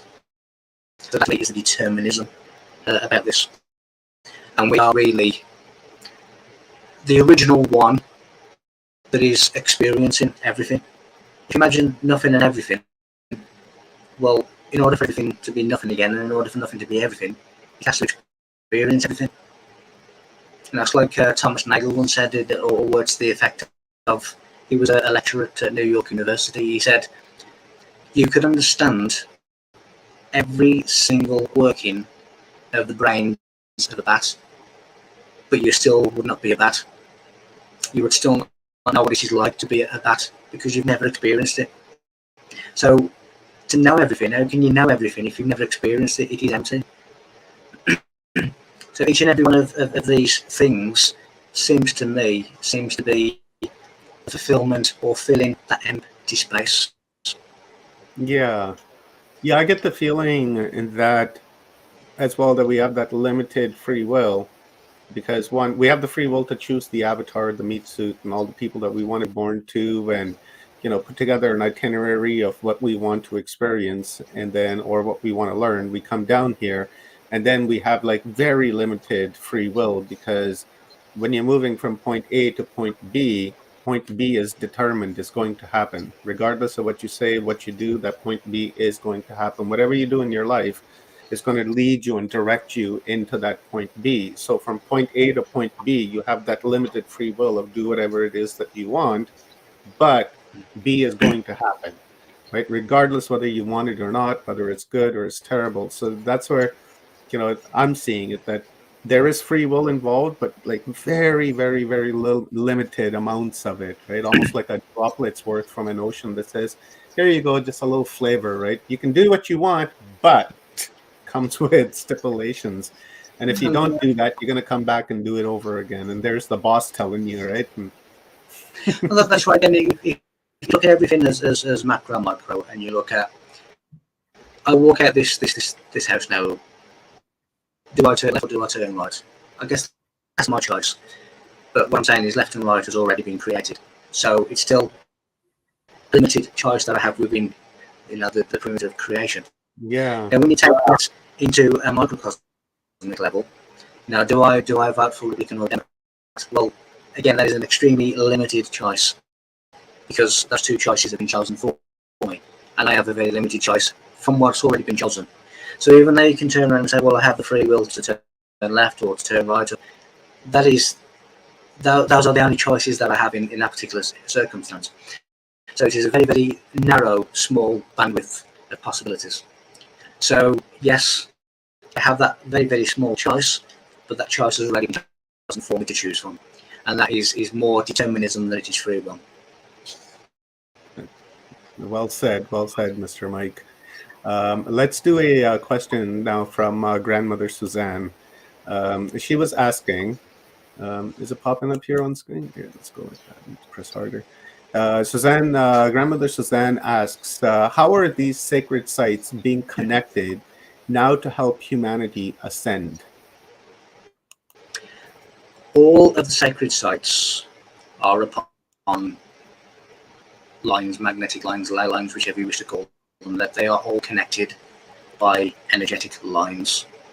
Now, when you look at the longitude and latitude mathematical coordinates of each of these monuments and monoliths, they not only pinpoint precisely their location, but they also tell you how to find the other sacred monuments in other places.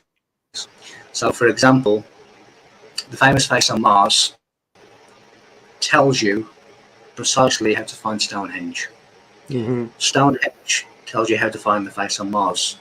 The Great Pyramid tells you how to find the Fiery Pyramid and Sidonicity on Mars, and so on within the mathematics. So all of these monoliths and monuments were created by the same cosmic consciousness. Mm-hmm. And they were all connected by sound, by energy line, by mathematics, which is natural law, which is astronomical law. When we start to get the knowledge back and this knowledge re-emerges, then the pyramid capstone is replaced, which is the second coming, which is the completion really of the Messiah. The anointed one is really us, each and every one of us. Every single one of these monuments is connected. So when you switch on one, you switch them all on. It's like one central light switch in a house. When you switch one off or on, it affects every other room. It affects every other light. And that's really what these monuments and monoliths are doing, because they were created by the same people with the same thing in mind, by the same group of advanced minds who had a direct communication with the creative mind, who used the hands of these people basically to do that. So when you flick on the switch, it activates the grid. And when you activate the grid, that is when you see the fireworks. That is when things start to happen. So what we're seeing now is, a lot of this, the information that is contained in. One of the reasons that we see many of the shafts that have been sealed is because it is insulating the dangerous in the wrong hand technology. So they're basically insulating it inside these monuments, so the wrong hands couldn't get out of them. So when consciousness of humanity changes and we become responsible enough, then we will start to get these technologies back, and we'll start to get this sacred knowledge back, and then the pyramid capstone will be returned. So in essence, in a nutshell, it is a gigantic energy grid, and that's exactly how the stars are. Even though we can't see the star lines, the lines in the sky, the different stars, they are all connected to, and everything is really a gigantic network grid. So one affects all of them. When you switch one on, they all come on, and that is really a higher frequency for the planet, and that is how humanity will be helped and assisted by these monuments and monoliths, which are really crystalline amplifications of sound. And sound, if you use as a sound healer or use your sound to heal, you will know that these sounds, the preciseness of one, the ultrasound of something, for argument's sake, the initiate, the candidate would lie on that, they would hit the stone, and the vibration would go all the way through the body and awaken them. So sound can awaken humanity, and each and every one of these monuments and monoliths are sound amplifiers. With these monoliths and megaliths that we have, these sacred sites, like for instance, the Serpent Mound in Ohio, or Machu Picchu and Pumapunku and the Great Pyramids and etc. Now, what about the sites at Stonehenge, and also what about the sites that are like so ancient that they've pretty much crumbled away, but we know that our ancestors, when they built these monuments, they built them on energy grid points around the earth. So now those sites that have been activated by our ancestors in the past, would those count as well within the activation of the planet, or are those gone like dormant now instead of? Because I'm wondering about the residual effect of the sites that are like so ancient that they're like almost crumbled to the ground. But I don't think it's about the actual structure that's there. It's more so the energy that is being collected there. So you always have a manifest, you always have an unmanifest that is unseen, but is in simultaneous existence around. So they were always intended to be part of the grid because they were put on energy lines, they were built for a specific reason. But just because one or two of them doesn't work doesn't mean to say that the grid doesn't work. You can have, you can send the juice in different directions. So in reality, the energy of the place is still there, and it will still work, and it will still have its desired effect. And if you want to find these hidden places, just follow ley lines, just follow them all the way into the Amazon forest, and you'll find these temples, these places. So all of them will work. The very reason that the likes of the British government is talking seriously about putting the highway on Stonehenge is because for anyone who's been to Stonehenge, you will realise that there's miles and miles and miles of fields around that you don't need to anywhere near the sacred site. But they understand that if you put a highway on Stonehenge, you are disrupting its energy. And they understand that. That's why they're doing it. When you have the likes of the Egyptian government and wherever they are preventing people from going to certain places, when people are looking for these stones that I'm talking about that slide open by certain sounds, they are guarded. The things that are found that go against the official mainstream narrative about advanced technology and things, they are under armed guard, military guard, under the authority of the government, so people cannot see them and cannot know about them. So they understand, the powers that be understand the significance of what is going on, and they are trying their best to disrupt them. And if you disrupt the flow, you can't stop something. As I say, if you have something that is determined and predetermined and pre-written, you're not going to stop it, but you can try and disrupt it. And that is what they're trying to do. There is no need whatsoever to build a highway underneath Stonehenge, but there's a deeper reason for doing that. Man, I almost feel embarrassed that, I do feel embarrassed. You're saying that these people are going to come along and build a highway underneath Stonehenge, and we know it's just not Stonehenge, there's Woodhenge as well, and it just gets bigger and bigger and bigger. So we know that there's like massive amounts of energy that's happening there. So they must know something in order for them to do this. It's absolutely ridiculous.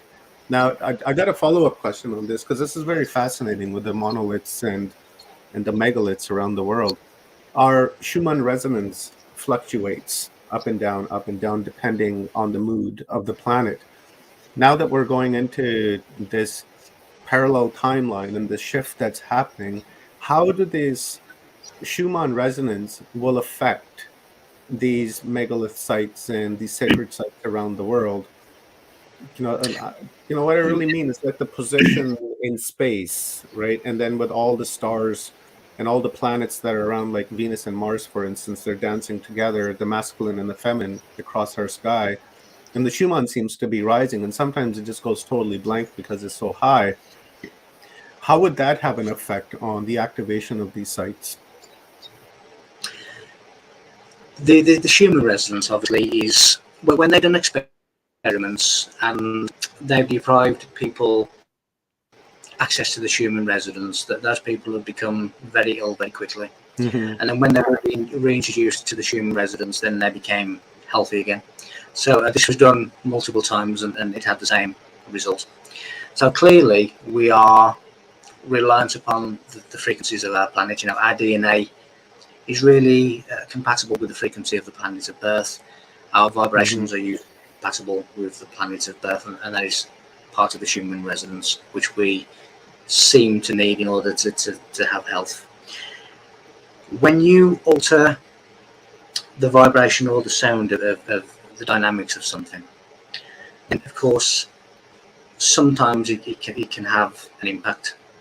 What I found with sound is that when you have a higher frequency of sound and it comes into contact with a lower frequency of the same pitch, for argument's sake, the lower frequency, the lower pitch will always raise itself to the higher frequency, always. So when people sometimes have strange sort of sounds in their ears and different pitches in their ears, what they're hearing is sound waves that are low and high, in other words, opposite, are meeting each other, and the lower sound is raising itself to the higher sound. That is what they're hearing in their ears. That's what ringing, right? The tinnitus or tinnitus, whatever they call that. Yeah, I mean, tinnitus is more of a medical condition, but people hear frequency, the change in pitch in their. I get that. And so do I. And that really is two sound waves of different frequency passing each other, and the lower one is raising itself to the higher one. That is how it works always. So these monuments and monoliths were built with the highest of frequencies. Kind of like the tuning fork that you were talking about? Yeah, which is really... Where the low is trying to match the high? It is. It's a sympathetic transference. So basically, if you have two tuning forks next to each other and you hit one, then you put the other one that wasn't hit close to it, and it will start to vibrate. Yeah. And that is really sympathetic transference, which is what happened at Stonehenge on that incident. So these things are built with the highest of frequency, with the highest of knowledge of astronomical law and natural law. And because they are such a high frequency, any other frequency that is inputted into it will automatically jump up to match the high frequency of the monument. Yeah. So again, because they were put there with such special power, that's not going to be changed. And the idea is that humanity will be removed or helped or lifted up from its slumber. That is the grand plan. That is what the grand divine plan is, to help humanity. And all of these different tools have been put there for us to decipher, to learn. But like anything else, we have to, when we're a child, when we're growing up and we want to read a book, we have to learn to read. So until we learn to read, we have adults and other people telling us, this is what the word is, this is what the word means, this is what the sentence is, this is what the paragraph is. So we have, at the moment, people who, speaking at these events and wherever, who are explaining to people what the narrative means. And then once they can read for themselves, that's when they begin to understand the narrative themselves and can decipher it themselves.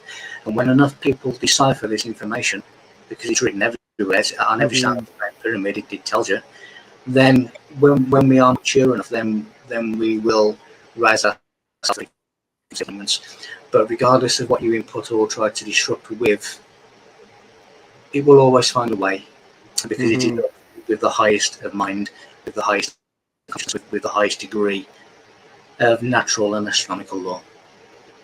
Now, Mike, I'm just wondering, it's like the tuning forks, right? I'm trying to wrap my head around that. It's amazing that it's a sympathetic transfer of vibration and frequency. Why does that not happen with humans?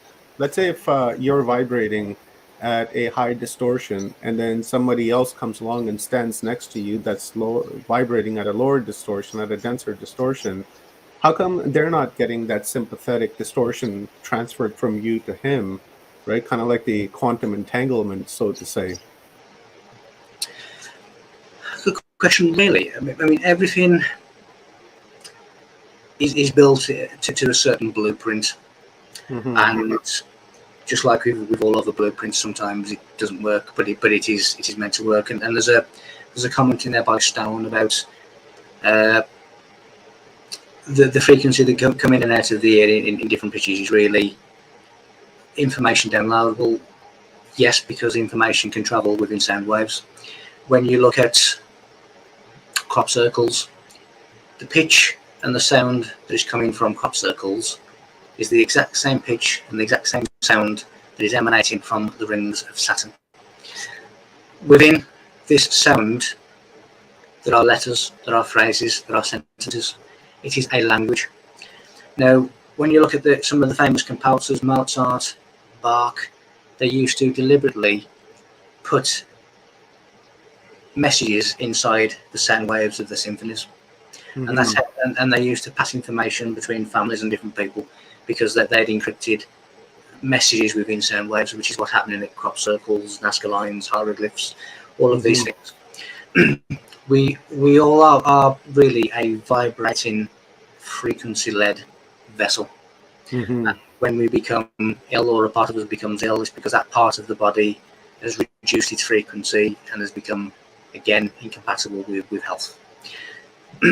When you put these things close enough together, they have sympathetic transference. And tuning forks, monuments, monoliths, people, we all affect each other in different ways. If I have a massive argument, then you can feel, even though the argument may have stopped, the energy of that argument remains in the room for some time. So anybody else who walks in that room can feel that energy. It has an effect on them. They can instantly feel it. And everything has an effect in different ways. Kind of like the Monday morning blues. I think we talked about that before, where if you go to work on a Monday morning and you say, I hate Mondays, and then you create that negative, energy in that environment around you, and when you go to the office or to your work, then that rubs off on people. And then even if you're not in that environment at the moment, somebody else comes in, they feel it, and then they begin to respond with that lower emotion. And right, so it's almost like it's magnetically attracted to people, and depends on their distortion as to how they're going to respond to it. Well, you can feel it, and you can't get out of it, And when I go to a busy shopping centre, for argument's sake, what I'm doing when I'm walking through a shopping centre is I'm walking through the negative energies of many people, lots and lots of people. So it's almost like walking through a shower of mud really, because you can't escape everybody else's feelings, emotions. You can't help it. You just walk past 27 people who've had an extremely bad day, and their energy field reflects their bad day. And because I'm walking through it, it's almost like when I get home, the soul needs cleansing. Something needs to happen to get rid of all this tar that I've inherited. So we do all reflect and affect each other. And when everybody's feeling the same, oh God, it's Monday morning again, that becomes picked up as an accepted reality. And we all feel it. We all feel the same. And you can feel the build up of it on Sunday evening. You don't have to wait anymore. You can start. Come Saturday night, you're still fairly happy, and then come to Sunday, you're thinking, "Oh God, it's Monday again tomorrow." And if you didn't, that's in. there's thousands and thousands of people having the same thoughts. Now, when you have collective thoughts, you can actually create astral entities. Yeah.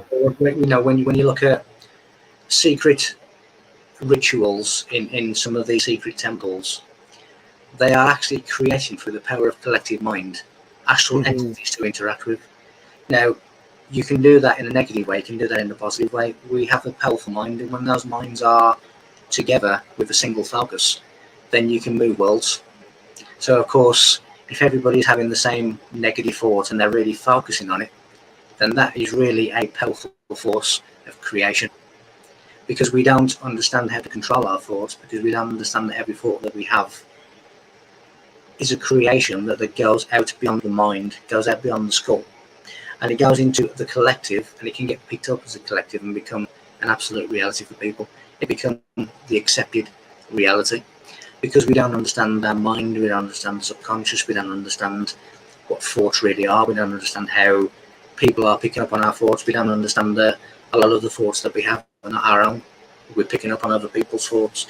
So there's a lot of things that we need to understand in part of who we are, what we are, how we really are created, how we act, how we behave, how we live, how we exist. And then when we do that, we start to control those thoughts. All the biblical chariots are really the wayward thoughts that need to be controlled and steered to a certain destiny. But again, it's all about the understanding of self and how we are a mirror of each and everyone else. And the way in which we react, things that we say, things that we think, the things that we do, have a ripple effect. They have an effect. Makes sense, Mike. That really does. You're blowing my mind here. Let's switch up a little bit of gears here now, and let's take this question from Huna Meraka, I believe that is. I'm sorry if I pronounced your name incorrectly. So Huna asks, can you speak on the recent inner chamber found in the Giza pyramid called the Void and found through cosmic rays? Now, I know that you've decoded a lot of the pyramids, right? What is your finding? What is your thought on this chamber? Because I know that you've said that when you take the pyramid chamber and you put it on your head, right, and it has the blueprint of your head in there, where does that void come in to play within your construct? Well, the void, you see, inside your brain, which obviously is in Golgotha, the place of skulls, by the pineal gland, you have a gap. Now, all of what I'm about to say is confirmed by Gray's medical dictionary, but there is a gap by the pineal gland called the vault. Now, it is a void, it is a vault. So that is really the tomb of your inner Christ. So when your processes of enlightenment are going through the body and they reach the tomb, you have the Easter and the resurrection inside your head. With almost like an eureka moment of enlightenment. When you are looking at the Great Pyramid, then it reflects the endocrine system of the human mind, which is really the seat of consciousness. Now, the word seat comes from heart set. So again, you're talking about spiritual center, the seat of the mind, the seat of the heart, etc., etc. The one thing with the pyramid is my father's house has many rooms. Now, a house, the word pharaoh means great house, and a house is synonymous with the mind. So my father's mind has many rooms, which is represented by the Great Pyramid. What you find inside the Great Pyramid in particular, because that is the epicenter, that is the center of all other monuments. Mhm. There's no other like to the Great Pyramid. It is unique. You will find that there are many secret passageways that are voice activated with certain words, certain times, certain frequencies, and they lead you to many different places. Now, when you go into the Great Pyramid, or in the depths of the Great Pyramid, through the voice activated doors, there are multiple rooms, there are multiple voids that contain the information of different eras of humankind throughout the ages.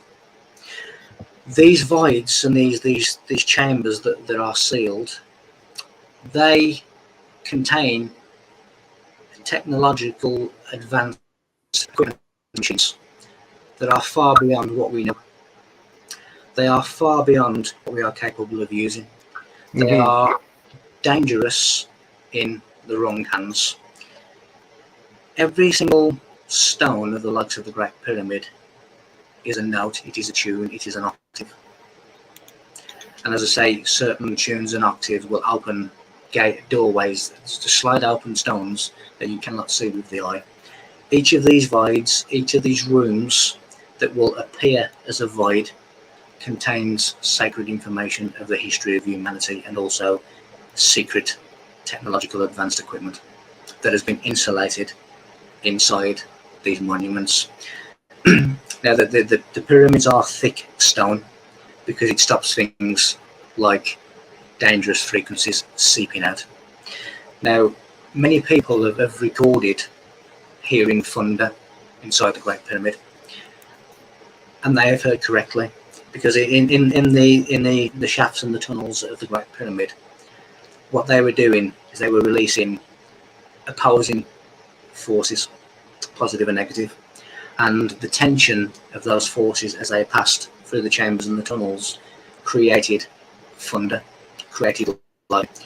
They were able to control the weather using this kind of technology, the shafts and the tunnels of the Great Pyramid. There's a lot to be discovered, but in essence, the answer to the question is it will be a room that contains sacred information or advanced technology. That there is somebody, I believe, that is planning on doing a complete sweep of the Great Pyramid with such technology, and that will reveal that there are many rooms, but those rooms are not empty rooms, they contain information, and it was insulated from the outside world in order to protect it. Great answer, Mike. That was brilliant. Thank you. Let's take this one from Rockers Los Angeles. Heaven, I haven't forgotten about you. I see your question. It's on my list. And that's the last question I will ask Mike because I feel that's very important. So Rockers Los Angeles asks, where the beings with the elongated skulls have the ability to use a larger portion of their brain? Yes, the elongated skulls is really a full and complete brain capacity. So what they did with that brain capacity, that they had greater spiritual abilities and greater spiritual capabilities, such as the astral brain, which is astral travel. You know, that they were able to see into the future, see into the past. I've actually had an Egyptian pharaoh travel to my time, and I've walked next to him, and that is a fact. You know, and that was in 2017. Consciously, I have also gone back in time to witness an event 159 years previously. So when you actually go outside time and space, then you can actually see different time events. So they had a greater capacity, they needed a greater brain, a bigger brain, a different brain to have these spiritual capacities. And that is why they had elongated skulls. Obviously, the sons of men have the skulls that we have today, which don't have that spiritual ability, or certainly that spiritual ability has been dormant for a long time. So the elongated skulls is a completed greater brain capacity, brain center capacity. Do you think the people with the elongated skull were humans or hybrids or ET? I think that they were an advanced human. Now, when my view on the ET phenomena is largely, not all of course, is that they are spiritual advanced humans, Mm-hmm. and they basically continued this journey of discovery in different star systems, which is a different frequency, which is now compatible with their frequency. So a lot of these ET races are advanced spiritual humans who have come back to help us. You know, what parents would not want to come back and help their children? So My parents. there's always the exception in the unmanifested. Yeah. That's too funny. Thanks, Mike. Let's hit up a question from Crash, I believe it is. Asks at Mike also, are you aware of the ancient Egyptian references to Ta Marie and the American Egypt connection here? What are your thoughts? Yes, there is a connection. There is always a connection, and even the Knights Templars, you know, spoke about a place called America, the great land of America, which of course is America. Mm-hmm. Every single sacred site throughout the world, Venus, Mars, the moon, Saturn, the moons of Saturn, the moons of Mars, have monoliths and monuments. They are all connected. Egypt is the epicenter when it comes to Earth monuments and monoliths. It is directly in the exact center of Earth. It is the monad, it is the middle, it is the central radiation. But every other single monument and monolith is connected in a divine way, in mathematics, in astronomy, in astrology, in spiritualism, in the advanced knowledge that was put into it in order to build it. Mm-hmm. So yes, there is a connection, and it is the same connection as you see between Stonehenge and the face of Mars, Stonehenge and Göbekli Tepe, and you know, Stonehenge and Quetzalcoatl. All of these things are intrinsically linked, intrinsically connected by theme, by mathematics, by natural laws, and by astronomical laws. So nothing is separate. I believe you on that one, that nothing is separate. Everything is one, right? It's just an expression of separation, I suppose. Here, I'll hit you up with a funny one from our buddy at Inception Podcast, Gloria. Guys, head on over to Inception Podcast and subscribe to Gloria's channel. Gloria, if you can, please post your YouTube channel in the comments, please. So Gloria asks, question, have you shared everything or holding back?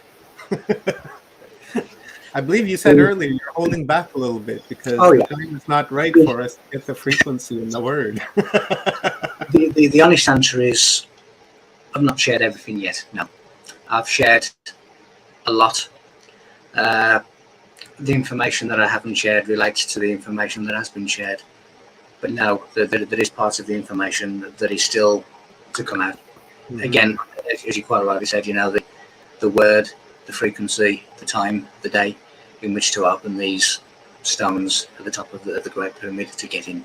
So that is something that I still hold on to and will share at the appropriate time. So the honest answer, Gloria, is no, I've not shared everything yet. I love the honesty. Otherwise, you wouldn't ask me. It has something to do with humming and whistling, right? You gotta come up with that right frequency, and then it'll just open right up like a Stargate. Well, of course, it's also our conference security. If I told you everything in one go, you'd never invite me back. So, you know, I do a little bit for myself.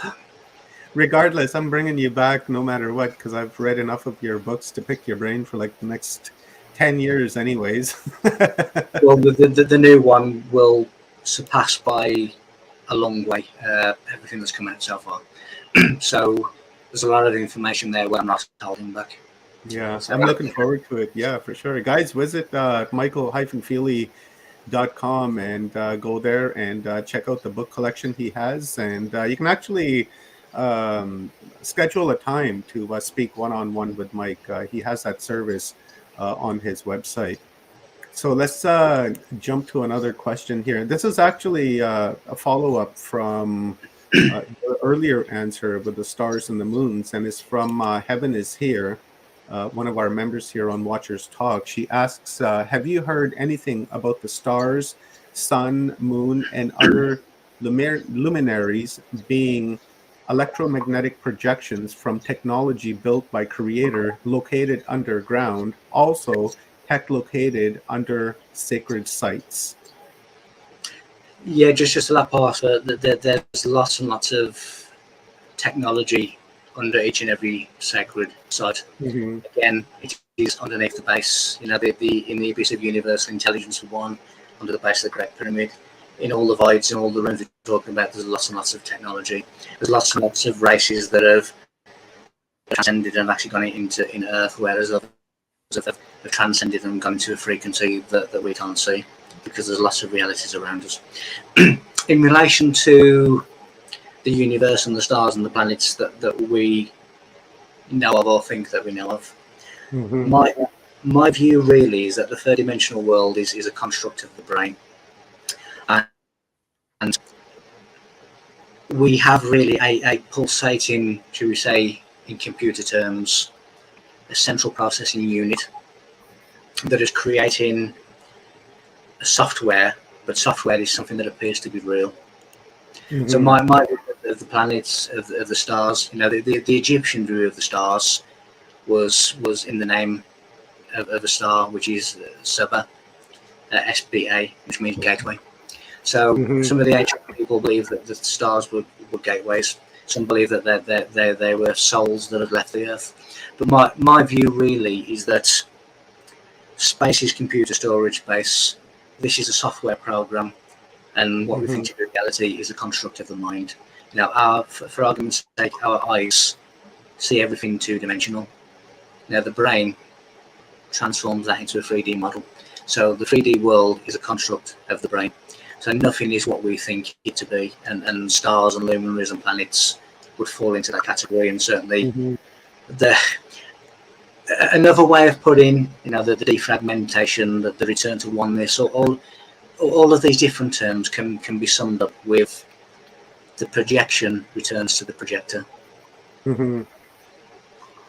Nice, thank you, Mike. Let's hit up another one. We're on a roll here. I love this.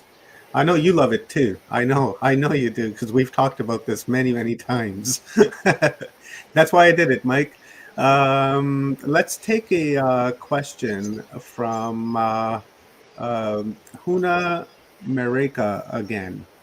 This is a good one.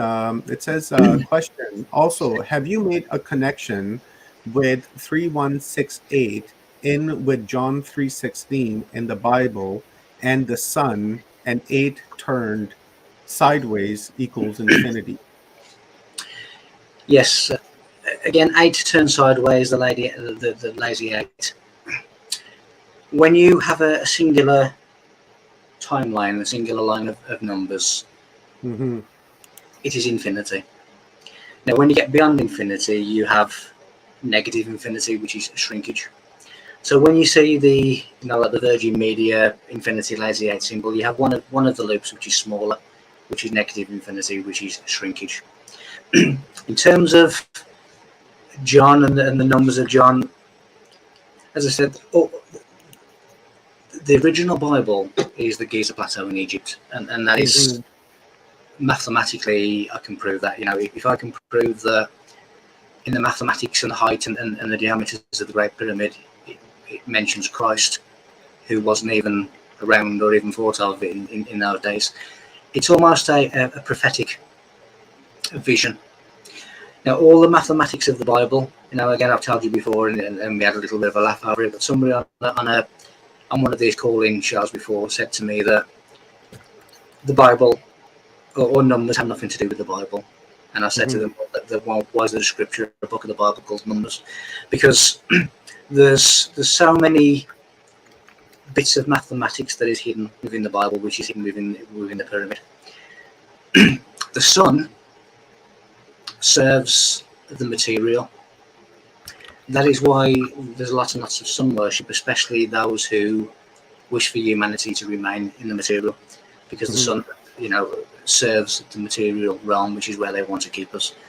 The spiritual realm is served by Sirius, the blazing star, because Sirius means scorching. So the blazing star of Masonry is Sirius, the spiritual sun, the central sun. But all of these biblical passages and numbers in John and Genesis and all of these different places is found within the pyramids, within the monuments. And again, 3168 is another one of those, because it's, again, when you look at the Sphinx and you look at the diameters of the Sphinx, it is 316,800. If you just remove the 2 zeros, it becomes 3168. So that is the parameter of New Jerusalem, which is heaven on earth.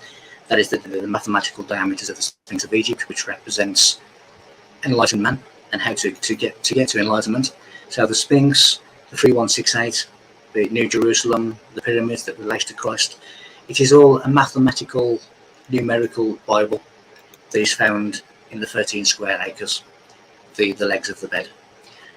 So yes, it is all connected. Yes, I have found that connection and more connections as well.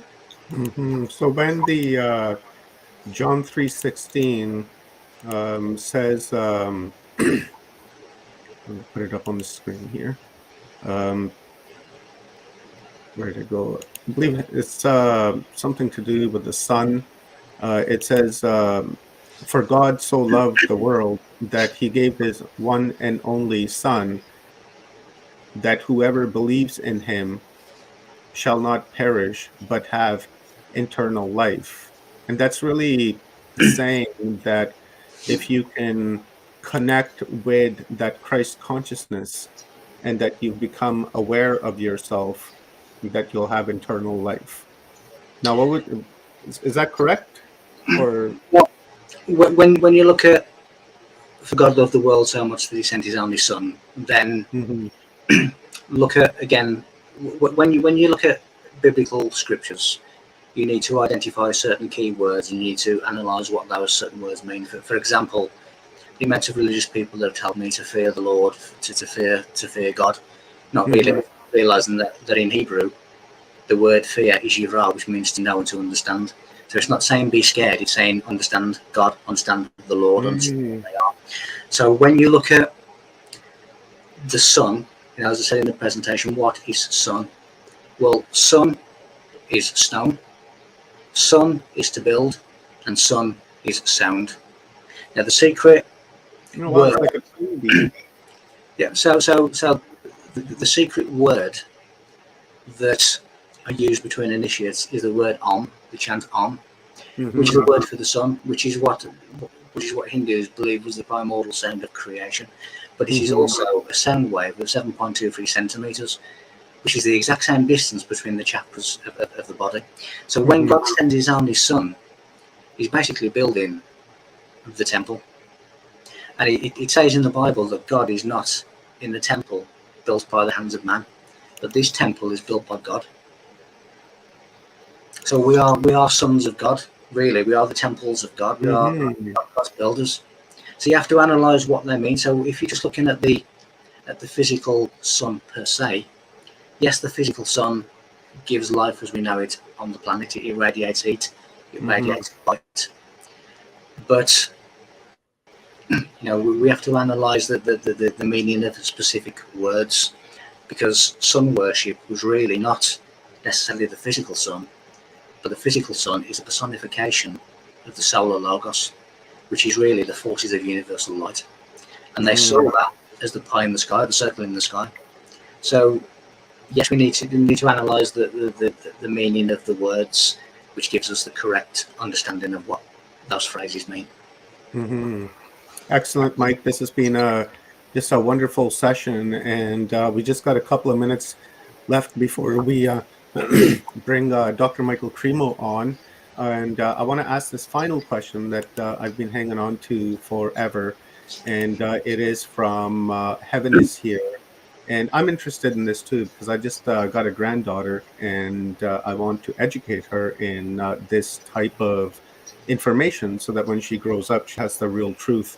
So when can we expect your children books, and how many of them are you working on simultaneously? or is it a series? And tell us, give us a download on that so we can get prepared. Yeah, but basically, at the moment it is a series of 7 books, because the idea was that the There's 7 again. yeah, number 7, which again is extremely important, and all the numbers within the Great Pyramid are 7 or divisible by 7. Mm-hmm. So the stone that I talked about that moved opened for 7 feet, etc., etc. Mm-hmm. So it's a series of 7 books which relate to the 7 chakras. The idea is we have this lonely child that spends a lot of time in his bedroom, which is really typifies me in my childhood. And one day there's a knock on the door. He goes downstairs. There's no one there, but he finds this book on the doorstep. So he takes this book, thinks nothing of it, puts it on the shelf, and every now and again he just gets this really, really strong urge to read the book. And he just opens it up, and wherever he opens it up, he basically gets transported to different times in history. Mm-hmm. And he goes to monuments and monoliths in history, and he's met by a messenger. And this messenger lets him have his childhood fun. He does what he wants as a child, to have a laughter, to have a play. But then at the end of that,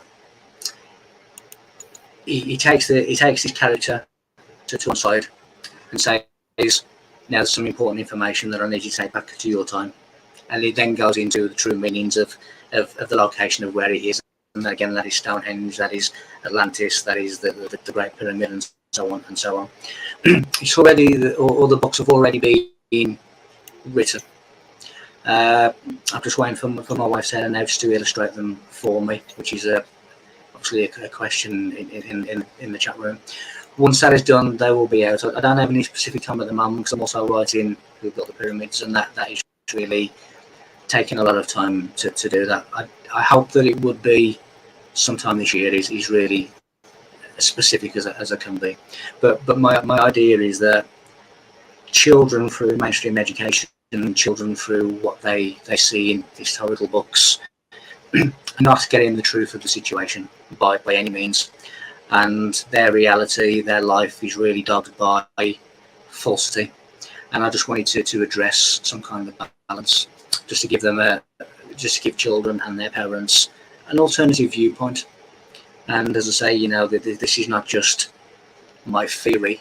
I have mathematical and different evidences to prove what I'm saying. Mm-hmm. Who built the pyramids, why they built them, how they built them, all of these kind of things I can now answer, which is a rarity, because there's not many people that can. So I wanted to bring that information also into the mind of a child as well. Right on, Mike. Give us just a quick upload on level 1, 2, 3, 4 if people want to sign up. Well, again, level 1 is basically just free if you just want updates as to what I'm doing, when and where. Level 2 is simply just a weekly newsletter which contains esoteric information.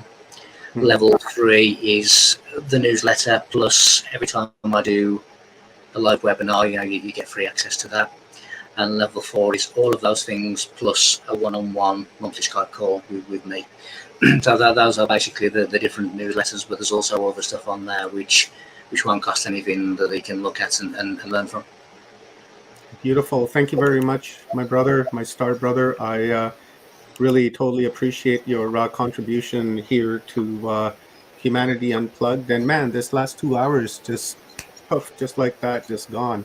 You're having fun when that happens, right? I just look down at the clock and I'm like, oh my God, Dr. Cremo's going to be in like 5 minutes. I better start wrapping this, because those questions were just fantastic questions, guys. Thank you for that. And what a amazing session, Mike. So before I let you go and bring on Dr. Cremo, do you have any final words for our audience? And before I say that, guys, I will be sharing Mike's YouTube channel in the comments, so be sure to head on over there and subscribe to his channel. And also don't forget the bell, because it's a 2-step process. If you don't hit the bell, then there's no point in subscribing.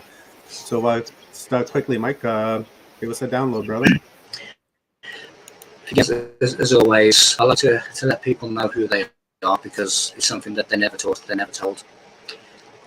Imagine the creator of everything separated, and you become one of those fragments. So you are really the creator of everything. You are the mind of everything. You are experiencing what it is to be everything. You are the effect that fulfills the cause. Don't let anyone tell you that you're not divine. Don't let anyone tell you that you don't have divine rights. You are powerful. You are the creative force. You just have to realize that and reawaken that within you. Then there is no stopping you.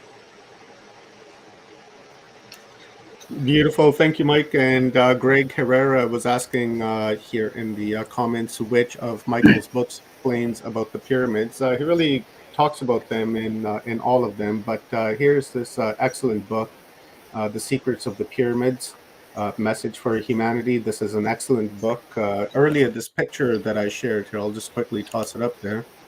This image that I shared is from this book. Right, so it's an amazing book. I know it's not a very good picture because I took it with my cam, but I just wanted to give an example. So you can grab that book at michael-feely.com and the other books that Michael has as well. So thank you very much, my star brother. I appreciate you. And with that being said, we will bring Rob Yox from Full Spectrum Universe on, and Dr. Michael Cremo. And guys, don't forget to subscribe, like, and share this video so that everybody can get the truth.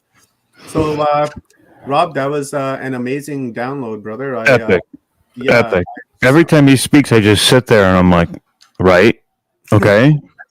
No, I get it. I get it now. And I have to hear it a few times because there is so much information, even in between the information, the topics that he talks about, and the way that they congruate. There's a congruency between it all. And I keep using these same words because everything's connected. So when you hear one thing and then it kind of connects to something else, you're like, oh my God, that's right. And then you go back and it makes more sense than it did before. And now you've got to reevaluate the whole thing. So it's pretty wild that it was like that. But now we have one of my personal favorite people is Dr. Michael Cremo. Yeah, so let me, before we do that, let me just quickly just show off a few books that I have of Mike's. So if anybody is interested, here, put me on full screen for a second, Rob. Gotcha.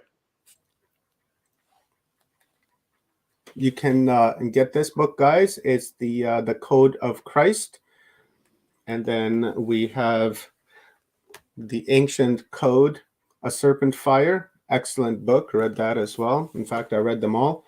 And then, of course, we have The Pyramids, The Secret of the Pyramids.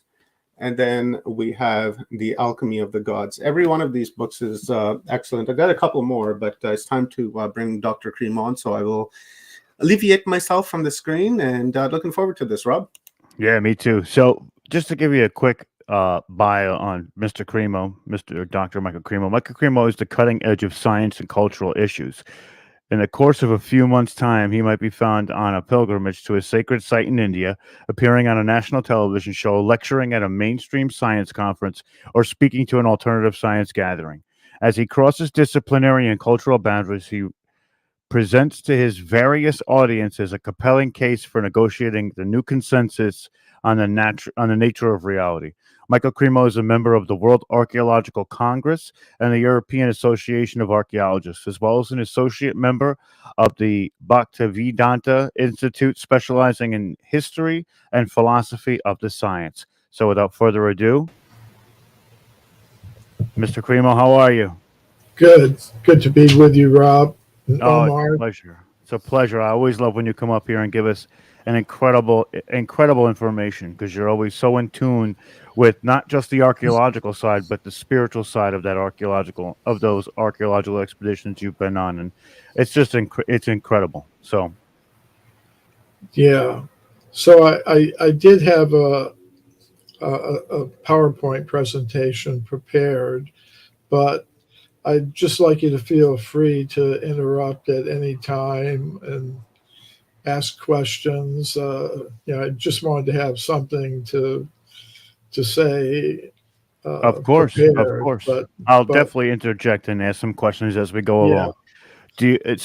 Do you know how to share the screen on this? Where you hit the share screen? Okay, I'm going to hit the share screen now. It's the plus sign.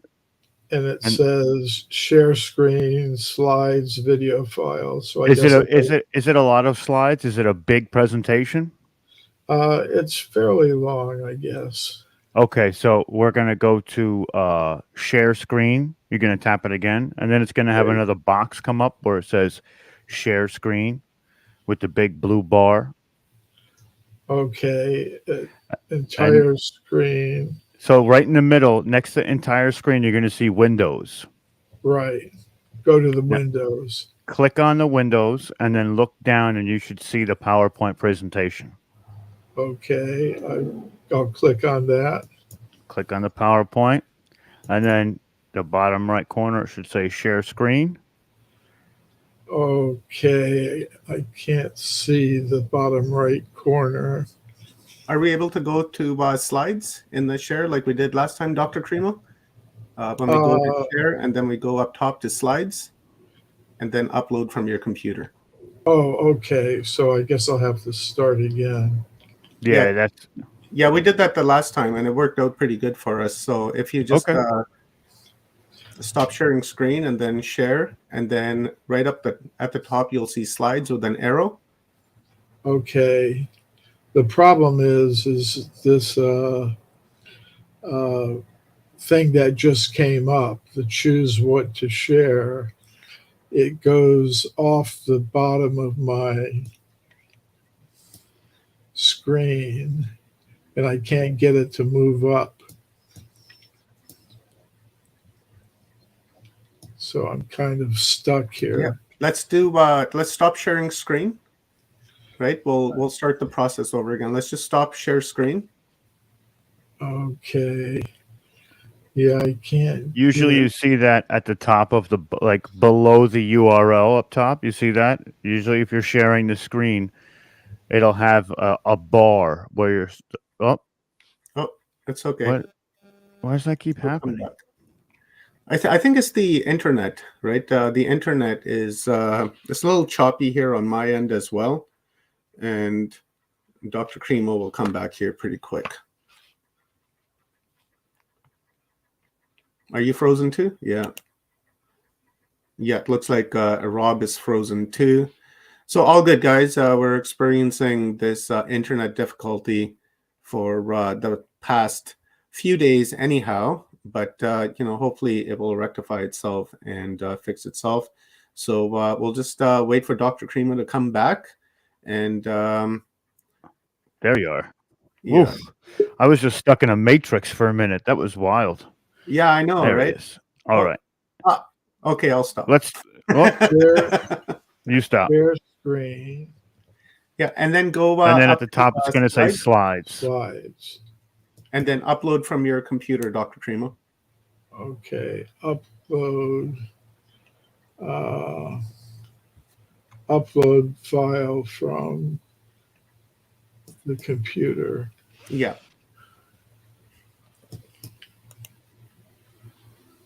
Let's see what files up. Okay. I have to select this. And then it's going to take a moment to process and put the slides through once you find the presentation. Yeah.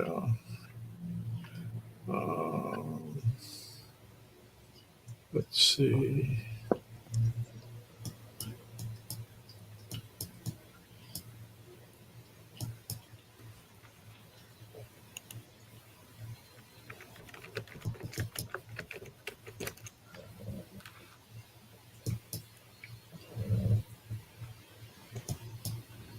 Okay.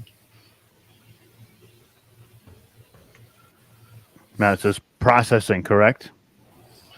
I hope so. I clicked on open that file. Perfect. It'll let you know if it's too big or not. But, Dr. Cremo, just to ask you a question right off the bat is, Yeah, right. while we're waiting for that to be done, we had you on the panel the other day with, I believe it was Dr. Sam, a couple of other people talking about the pyramids themselves, right? We're looking at so many different aspects of the pyramids in Giza. What do you feel is the main function, and it's just your point of view, of those specific pyramids? What do you feel is the main cause or functionality of them? Well, I'm not a pyramid researcher. So anything I say about it would just be my opinion as a person who's just encountered whatever I've heard. So I haven't really looked into it, as a matter of research and trying to understand myself about it. But they, it depends upon your whole worldview. I accept a consciousness-based universe rather than a matter-based universe. So I connect things like this with things that other people might consider to be unscientific or if we look at the Egyptian cosmology, like many other cosmologies in the world, they accepted there was an overall guiding intelligence that was responsible for the manifestation of the whole universe and everything in it, and that there were different personalities involved. They had different names for these personalities: Osiris, Isis, Nut. They had different names for them. So I think their pyramid was a method of connecting consciousness on this planet with the larger spiritual consciousness, or that functioned in the universe. And how the pyramids were constructed and what their purpose was has to be understood in that context, rather than just looking at it in terms of, well, there are these blocks of limestone that were somehow or other carved out of some quarry some distance away, and somehow or other, mechanically, according to the laws of physics, they had to be transported and lifted and set in place, at the Giza Plateau. There may have been other powers involved, like a few centuries ago, some of the Islamic scholars in Egypt, they were saying, well, these pyramids were made by King Solomon, and he used jinn. In other words, some kind of magical or mystical beings to manifest them. So I think that has to be taken into account, that there may have been some powers involved in the construction and the conceptualization and the use of the pyramids. I think they were used to establish connections and communications between humans on this planet and higher dimensions, higher beings, extraterrestrial beings, extra dimensional beings. And they had some purpose for equalizing or adjusting or harmonizing the energies on this level with energies of higher and lower levels of reality, because they had a concept of the underworld as well. And they also had a concept of transmigration of the conscious self or soul. So, sometimes it's difficult to, for a group of people who exist later after the original culture has dissipated and gone, to fully comprehend what that other culture may have actually been all about. So, Right. And you talk about, especially in your work, the de-evolution of the human kind of the human species as we get through.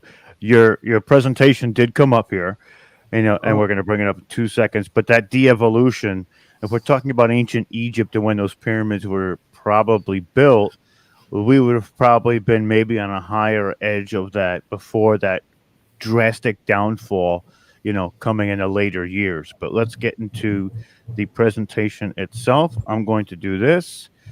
And now, Dr. Cremo, do you see up there where it says next slide, slide one? You can uh, click the arrows to go to the next slide. Do you see that?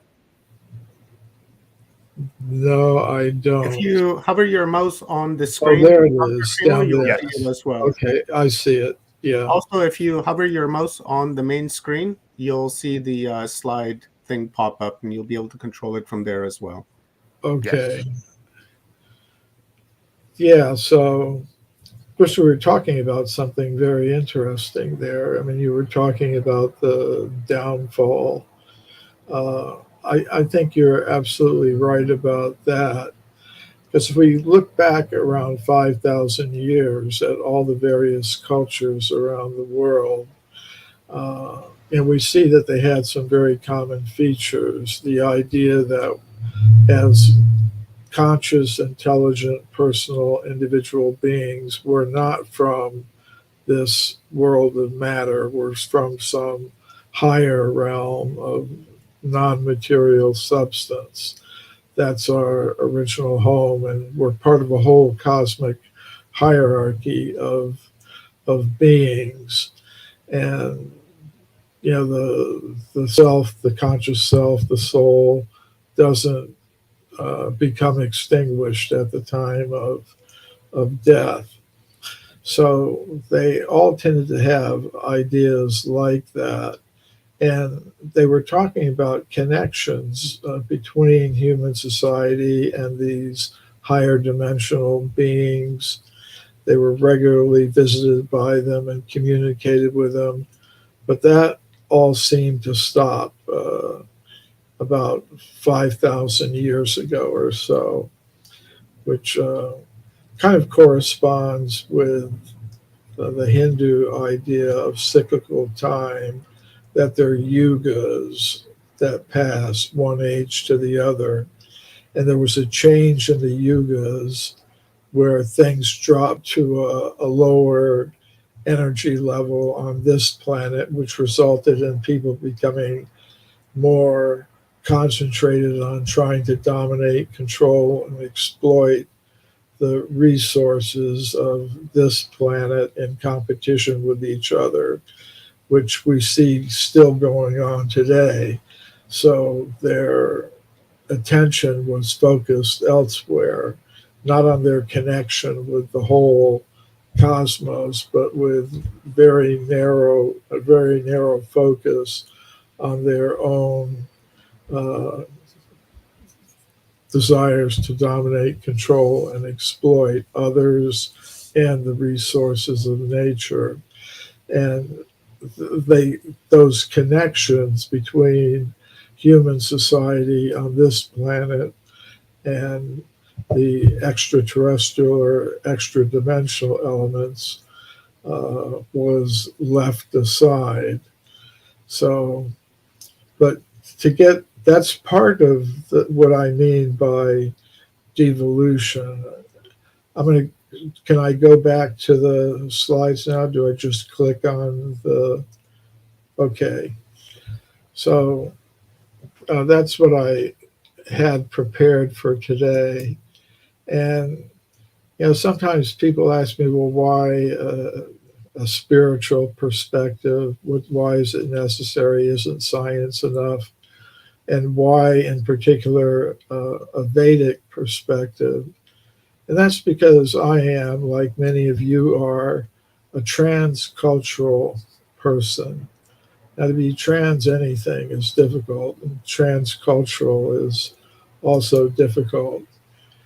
A little bit of my personal history. In you go back to the 1960s, I was part of American Cold War culture. My father was an intelligence officer in the Air Force.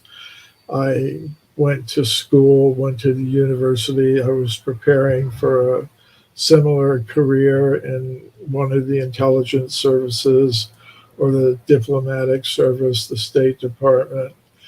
But after a couple of years at the university in those days, I became a little bit radicalized. I became part of the counterculture. And even that really didn't completely satisfy me. I won't go into all the reasons for that, but I wanted to turn on a more spiritual path. So I became a disciple of a guru from India, Bhaktivedanta Swami Prabhupada. And today I'm kind of a transcultural hybrid, integrating East and West and science and spirituality. And I think many of you also have an experience like that, that you're taking elements from different cultures, different worldviews, and blending them in with the culture and values with which you were connected through family, society, nation, and so on. It's a big feature of our world today where communication is facilitated by things like the internet and the ability to travel widely.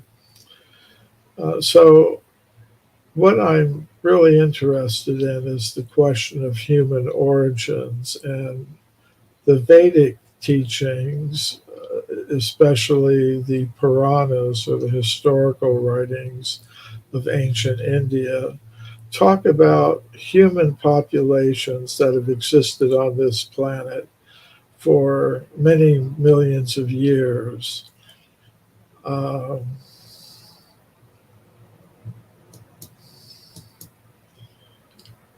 Now, that's quite different from the picture of human origins that we get from modern science, which tells us that humans like us first appeared between 200,000 and maybe 300,000 years ago, having evolved from more primitive ape-like human ancestors. I think there's a lot of evidence that contradicts that. There's many discoveries of human bones, human artifacts, and human footprints going back tens of millions, even hundreds of millions of years are there in the original scientific literature, although we don't hear very much about it today. So I collected all those reports in this book, Forbidden Archaeology. And I would say that this evidence isn't well known because of a process of knowledge filtration that operates in the world of science. And this evidence, it contradicts this widely accepted theory, which means we need new explanations for human origins. But what I proposed in this book was that before we even ask the question, where did human beings come from, we should first of all ask the question, what is a human being? So that's an ontological question. What are we? Today, many scientists are going to say we're just a machine made of matter. That's because their ontology, the ontology of modern science, is materialist. They think matter is the only thing that we should be concerned about. they say, well, we're machines made of molecules. This implies that life came into existence when in some ocean water a few billion years ago, the chemicals combined to form some self-reproducing organism, and somehow they say that it happened, but they can't say how it happened. It's an unsolved problem in modern science. It's, as you can see from this quote from a recent scientific paper. And then once you have some small, even if you grant, you can get some small one-celled creature. How did all these different body types of so many types of plants and animals come into existence? They say it happened by evolution, but there's no real detailed scientific explanation how that happened. Again, this is one of the unsolved problems in biology. Like this article says, foremost among the unresolved problems confronting modern biology is the origin of biological complexity, most notably the shape and form of our own bodies. So,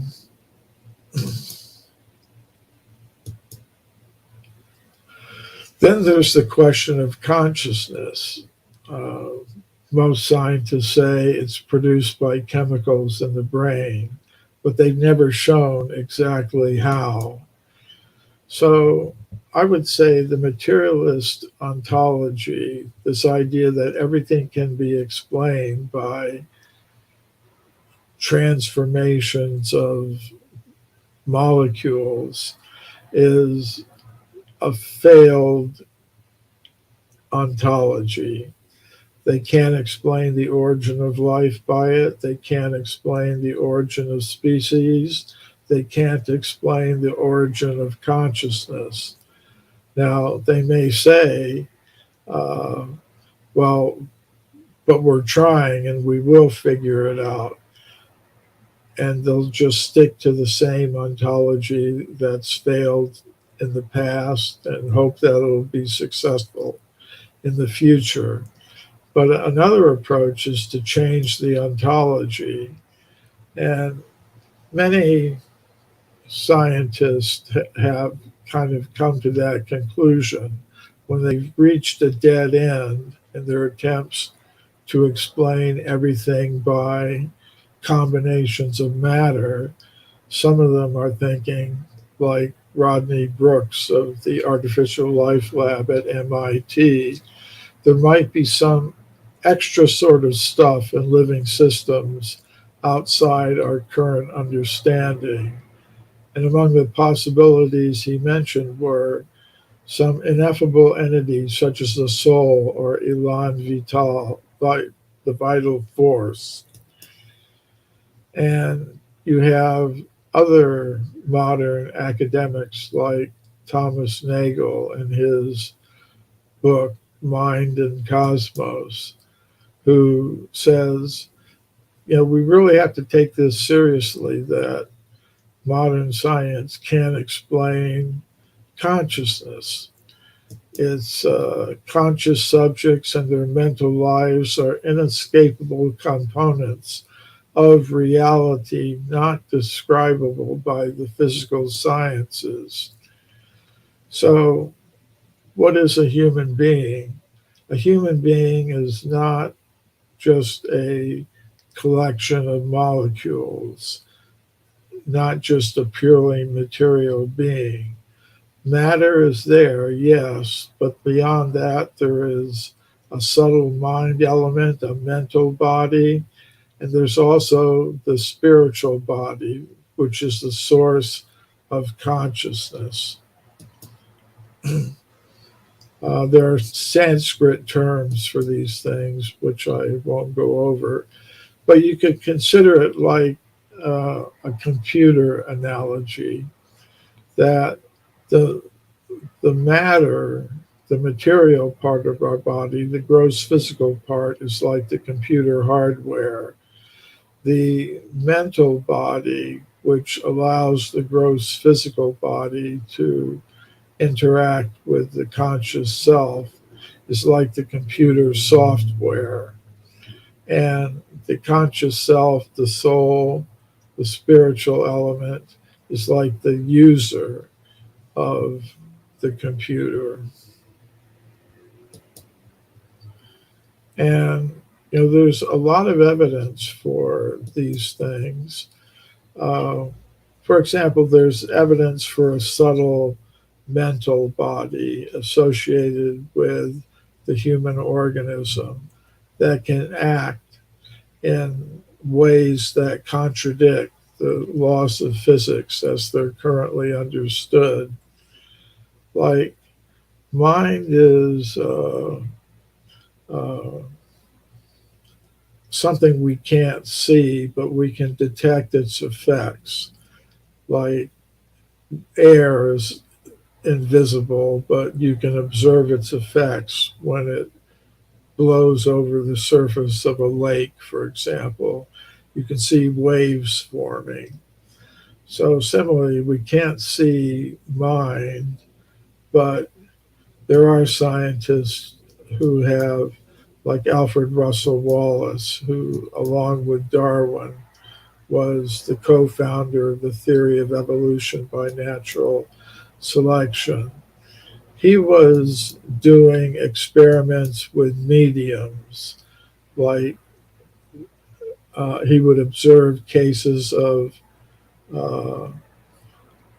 mediums floating into the air, or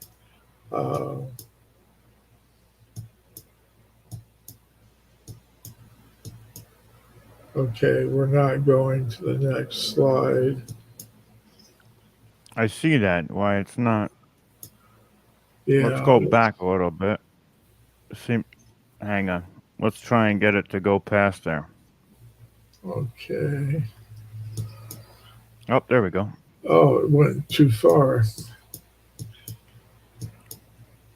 Okay, well, we'll start here. So there have been many famous scientists who've investigated these subtle powers. They're almost like yogic powers that people have.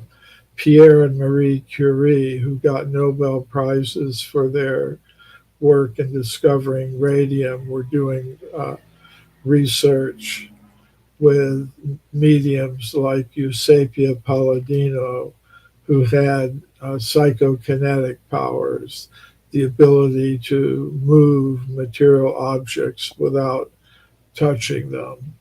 You don't read about that in the textbooks because of knowledge filtration. Okay, now, in more modern times, you have researchers like Robert John and Brenda Dunn of the Princeton Engineering Anomalies Research Group, who have done experiments with random number generators showing that people can mentally control the output of these random number generators just by mentally willing. They can influence the output. And then there are also remote viewing experiments where people are able to perceive what's going on at remote locations. There are researchers like Stefan Schwartz who have engaged in this kind of research. So beyond that, there's evidence for a conscious self that can exist outside the body, outside the brain.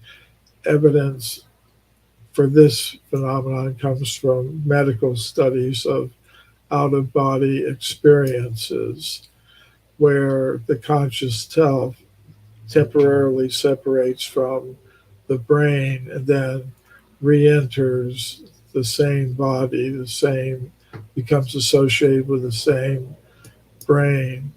Of course, that leads to the idea of reincarnation, that a soul can not only leave one body and re-enter the same body, but can leave one body and enter another body and retain memories of its previous existence, as has been studied by Ian Stevenson originally, and now there's Dr. Tucker who's carrying on his research.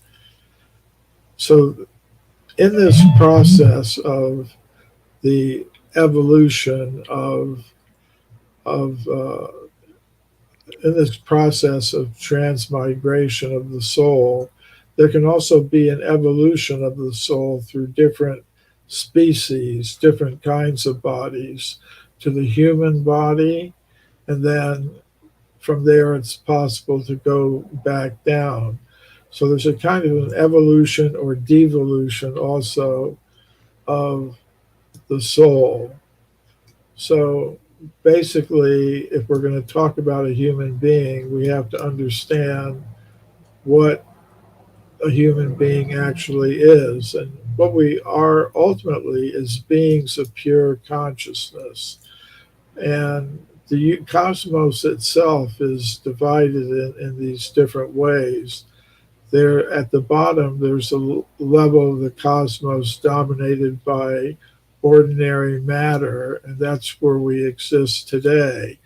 There's another level of the cosmos dominated by subtle mental and intellectual energies, and it's inhabited by beings that people have called gods, demigods, angels. There are all kinds of names for them in different cultures. And then finally, there's the level of pure consciousness, which is where we're originally from, and we're meant to go back there. So this idea of a cosmic hierarchy of beings with three different levels is something that's found in most cultures in the world. Terrestrial level, a celestial level, and a purely spiritual level. So there's a lot of evidence for these different categories. I'll just mention here the work of Dr. John Mack, who was head of the psychiatry department at Harvard University. He wrote in his book, Passport to the Cosmos, "It appears ever more likely that we exist in a multidimensional cosmos. The cosmos appears to be filled with beings, creatures, spirits, intelligences, gods." Now, he got in a lot of trouble at Harvard University for writing things like that. They actually tried to get him removed from his position, but he successfully fought that.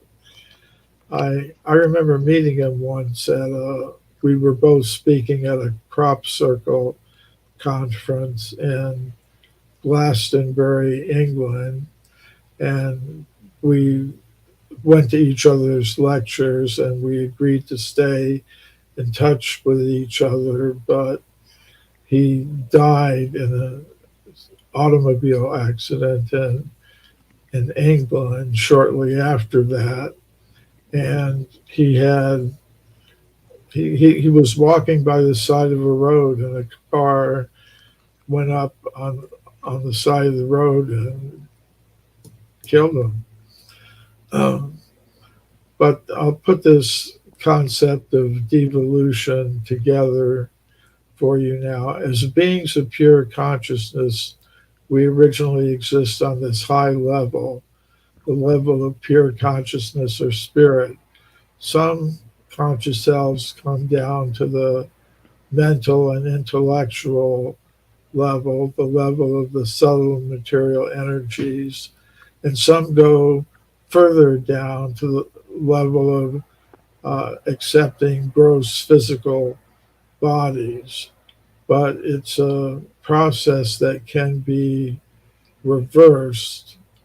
That process of devolution can be reversed. And okay, originally we're beings of pure consciousness. We can go down to the more subtle levels and then down to the gross physical level. But we can transform ourselves back into beings of pure consciousness. And that's the purpose of different systems of yoga, meditation, contemplation, and prayer.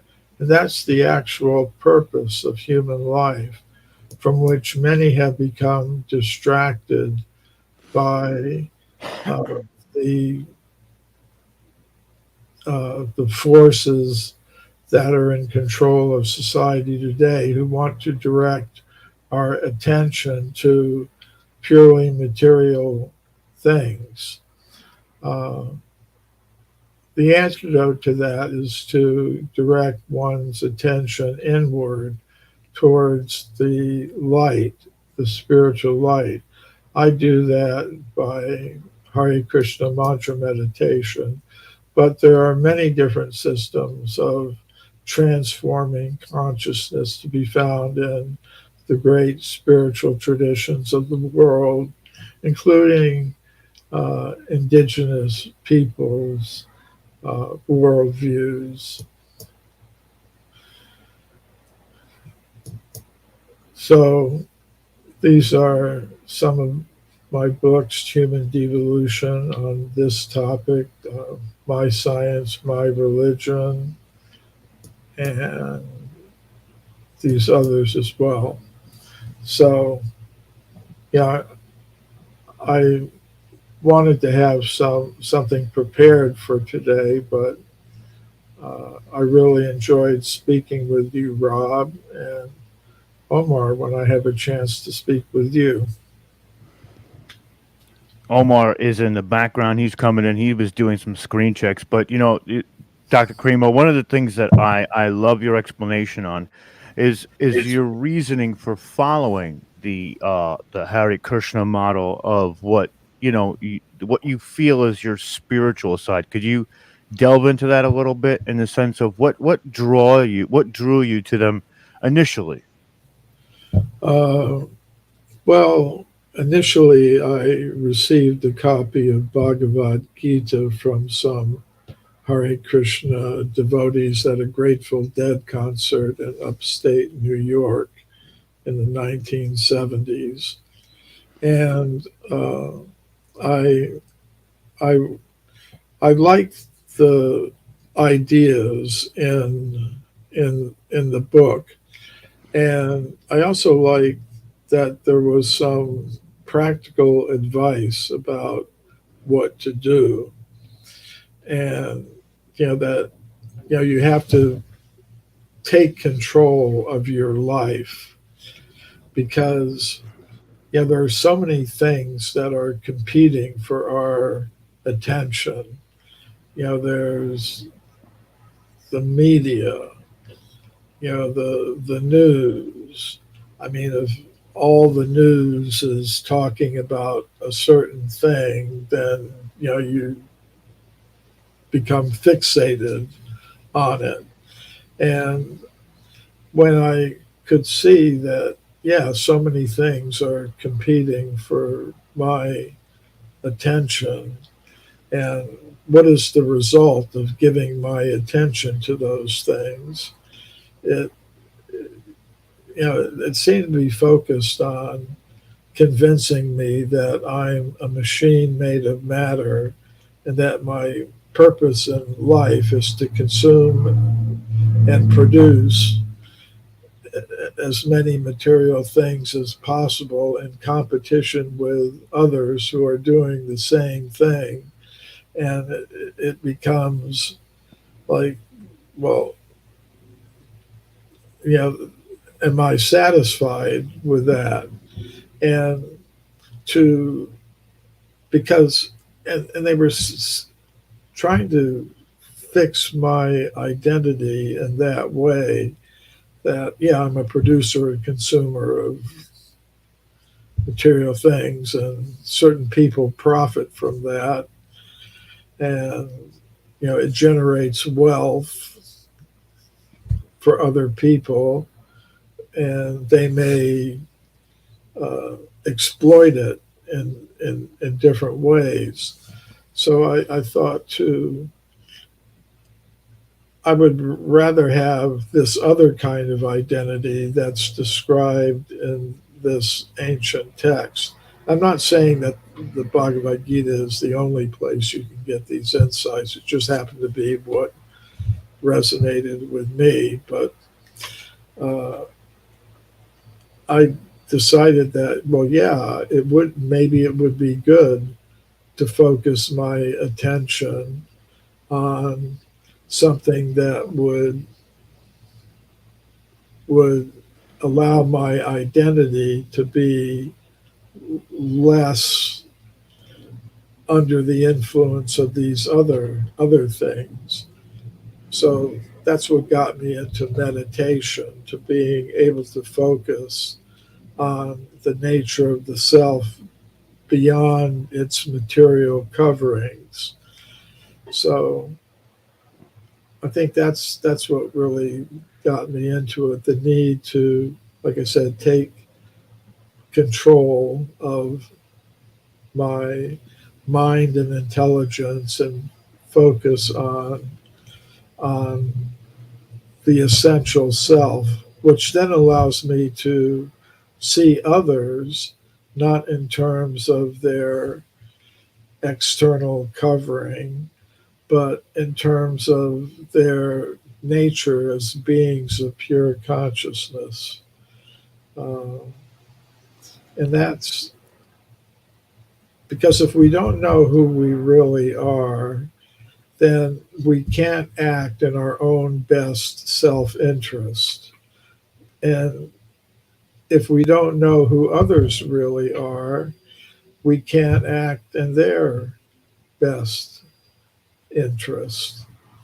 So I think it's fundamental that we arrive at a correct understanding of who and what and where we really are, because otherwise, if we have incomplete or incorrect understandings of our own identity and those of others, we don't really know where we are or where we should be going, we can't orient ourselves properly, then we're just going to become victims, or worse, Right.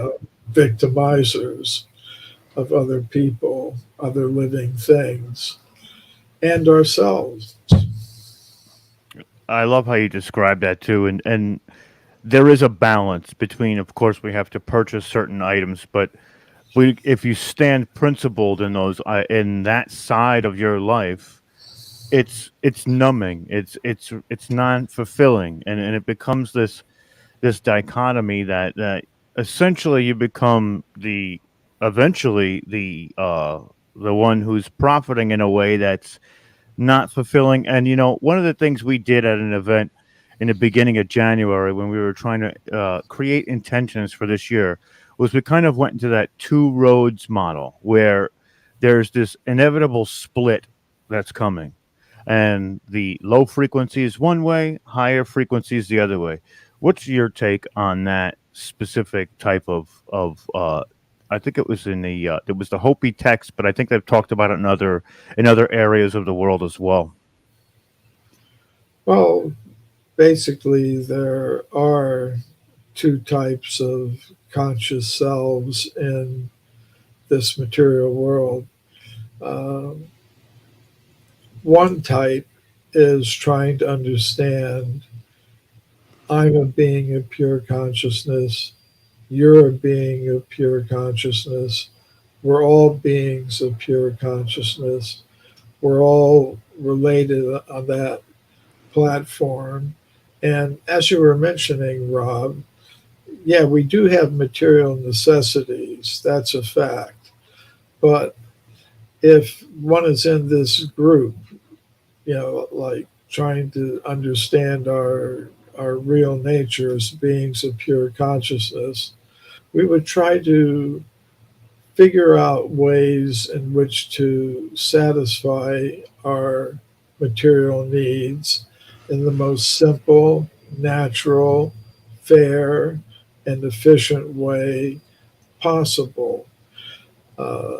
And we would find ways to do it without dividing ourselves into competing groups that are in conflict with each other for survival and for control of scarce resources. It's the other type of person is just totally into trying to control, dominate, and exploit the resources of nature to the greatest extent possible in connection with other individuals and groups in competition with them for the same thing. And depending upon which group is more numerous or dominant, you're going to have a particular type of world that you're living in. And we can, I think, see the results of a world that is focused on this other idea that's being widely promoted by the scientific world through its control of education systems. Namely, yes, we're machines made of matter in competition with each other for survival. And you see what the result is. Well, for sure, we're living in it right now. I think that you're right. There's this symbiosis that the indigenous peoples used to live with on this planet while exploring that consciousness side of themselves, and that ability to connect to the planet, but not only the planet, each other at such a greater level. And And not only each other, but with the whole universe, the whole right, cosmos, and what for lies sure. beyond that, even. Which is incredible. I think that that's incredible. And I think we really need to look back at all of those different teachings and try and bring that back, because that's kind of what this awakening process is all about, is kind of reevaluating where we are now and saying that this isn't really working. As we can see, there's a lot of downfall on either side of it, and we're losing who we truly are as a species into this level.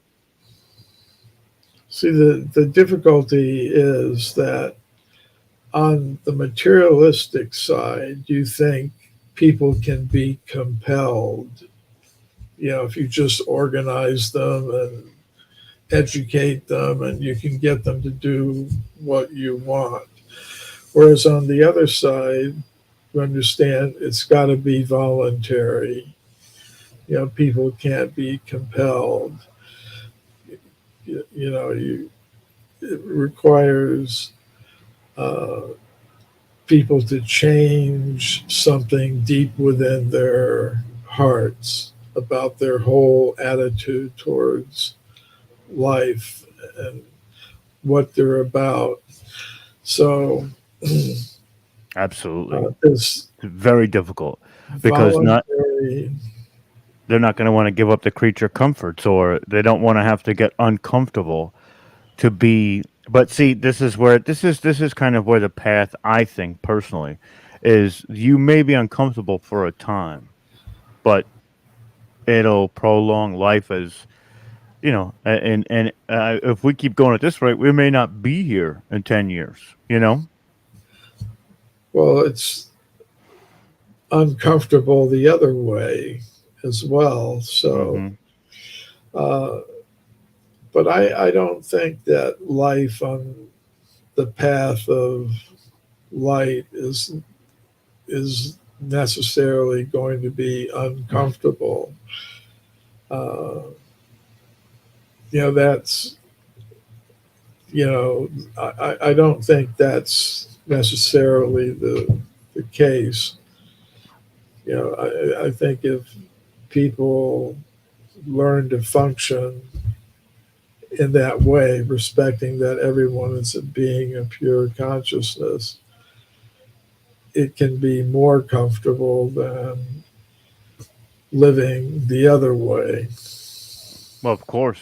You know what it is that they would feel uncomfortable in the beginning because we would be ripping them away from what they thought was comfortable. It's sort of like like a psychosomatic, uh, where they keep telling you, "Listen, you're comfortable, don't worry about it," but really you're uncomfortable. But then you truly believe that you're comfortable because they keep telling you, like you said with the media.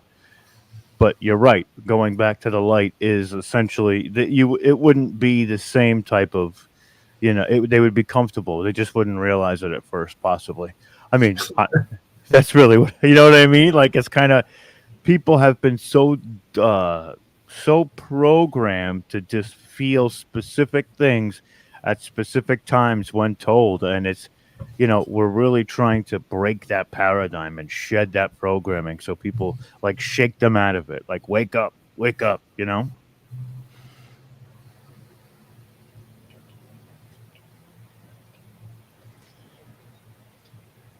Yeah. it's I think we're close. I think we're close to that. I think this is what this event was all about, and I think that, today being the equinox, it's fitting that you're here, Dr. Cremo, and I appreciate you. We enjoy these conversations, and I love when you come through because we get to talk about so much of that aspect of us going down that hill of de-evolution, but now back up that hill of re-evolution. And what do you see for humanity over the next 100 years if we stay on this, not so much the path, but as the collective community stays on a path of trying to reach for that re-evolution? Where do you see them over the next 50 or 100 years?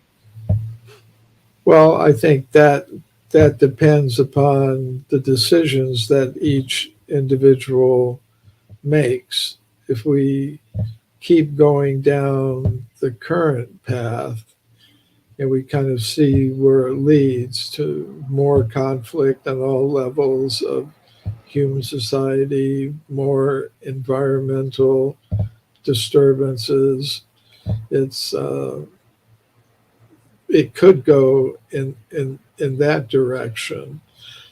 And the other direction it could go, there's some positive signs, even in the world of science. Many of them are starting to confront this question of consciousness in a more serious way. They're understanding, okay, we've been trying for 150 years to explain how consciousness can arise from matter in the brain. We were thinking that if matter was arranged in a certain complex way, it will generate consciousness. They haven't been able to show that.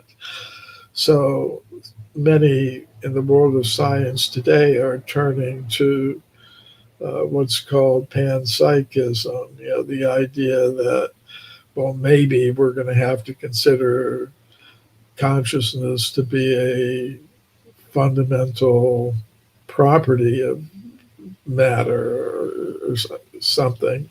And I think that would be a step in the right direction. Actually, I believe the real truth is matter comes from consciousness rather than the other way around. I agree. Right. And like the previous Michael Feely was indicating in some of his remarks that I heard, that our whole construct of the material world existing in its independent three-dimensional state is our mental idea rather than the actual situation. But so I think that's a hopeful sign. And another sign is that most people in the world, according to surveys that I've seen, Gallup surveys and others, show that they have some belief or acceptance of paranormal, what are called paranormal experiences. They appear to be actually quite normal. People have sightings of UFOs, or they believe in reincarnation, or they've experienced some paranormal phenomenon like remote viewing or something. They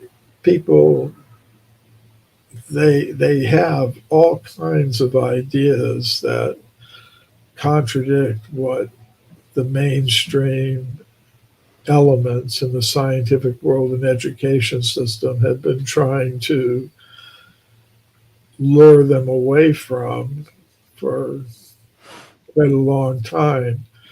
So it's not a very stable situation for those who are dominating the financial and political and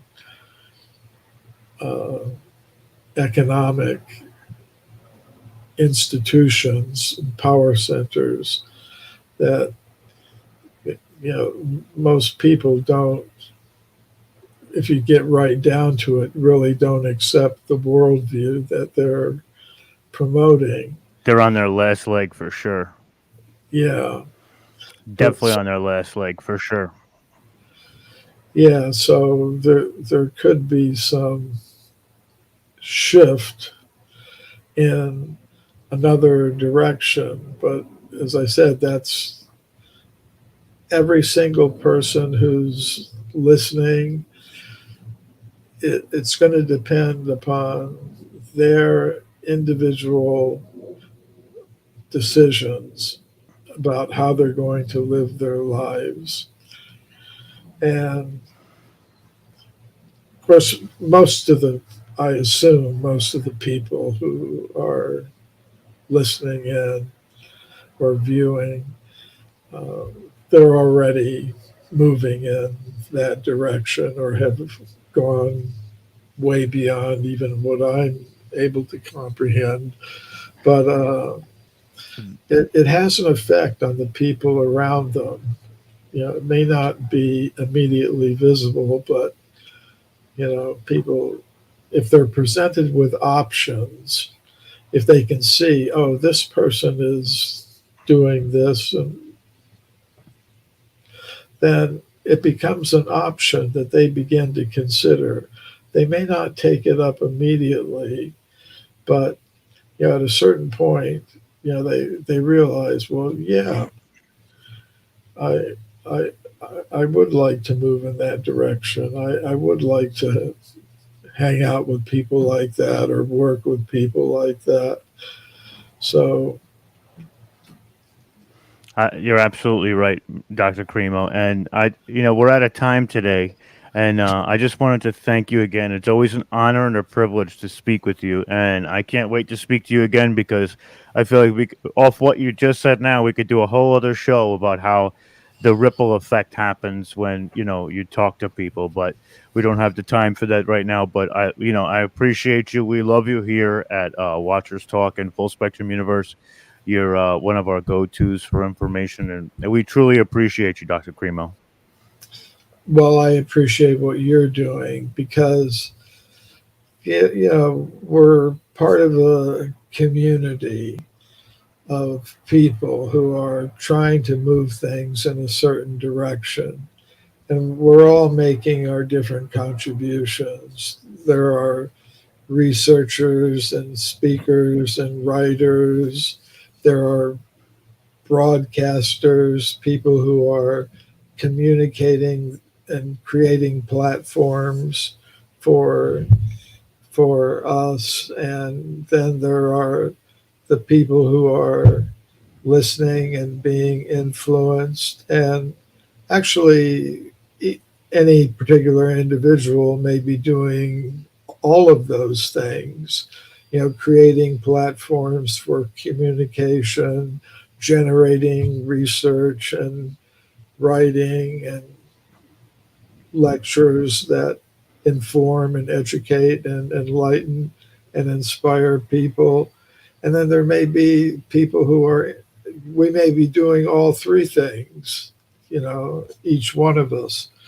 But it's not something that's done alone. And your efforts are also appreciated. And for all of you who are viewing and listening into Humanity Unplugged, you're doing it also. Like I said, you may be doing all three things.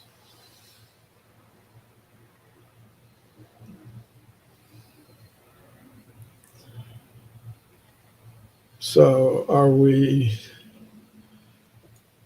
off the air? I've lost you, Rob. You appear to be frozen. Omar. Looks like Rob froze up, Dr. Cremo. Thank you very much. I so appreciate you and the knowledge that you have to share. It is utmost important at this particular time in history when we're trying to create a new timeline and a new way of living than what we have been living with division and fear and all of that. And we need to move away from that. And your information really helps, shine a light on what we need to be doing and how our ancestors operated and what knowledge can we take from them and apply it into our day-to-day life so that we can create this beautiful timeline that we're all trying to create for our grandchildren and our children. So thank you very much, Dr. Cremo. I so appreciate you and I love you very much, and thank you for your contribution to Humanity Unplugged. Thank you very much, Omar. You're very welcome, sir, and I will be in contact with you at the end of this event, and we will talk to you then. Okay. Have a great rest of the day, Dr. Cremo. Thank you. Thank you, Dr. Cremo. Love you. Have a wonderful day.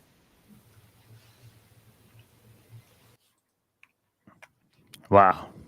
Just Well, wow. I love talking to him, and it's just I remember the first time that I was able to talk to him through one of these events, and I was like almost emotional talking to him. But now I bro, feel you like were we've in got tears. now. Oh man, now we've got a good rapport.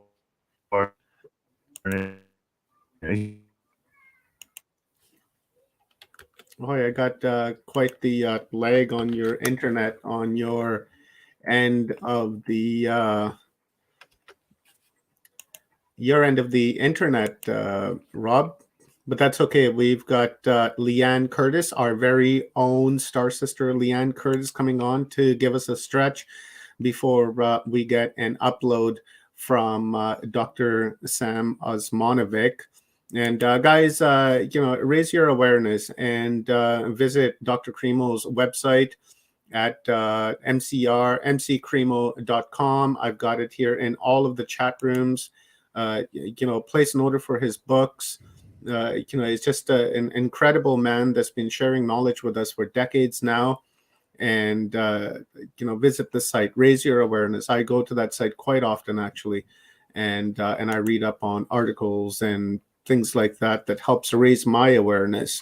So head on over there and check it out, bookmark it so that you can go back and reference it, because Dr. Cremo has a lot of great information on there. Okay, so with that being said, Rob, I'm going to remove myself from the screen. I am converting and downloading a film that we're going to be watching in a couple hours from now. So let me pay my attention to that, and we'll bring Leanne Curtis on. Boop, boop. Hi, bonjour. How you doing, everybody? All right. I love Dr. Michael Cremo. He is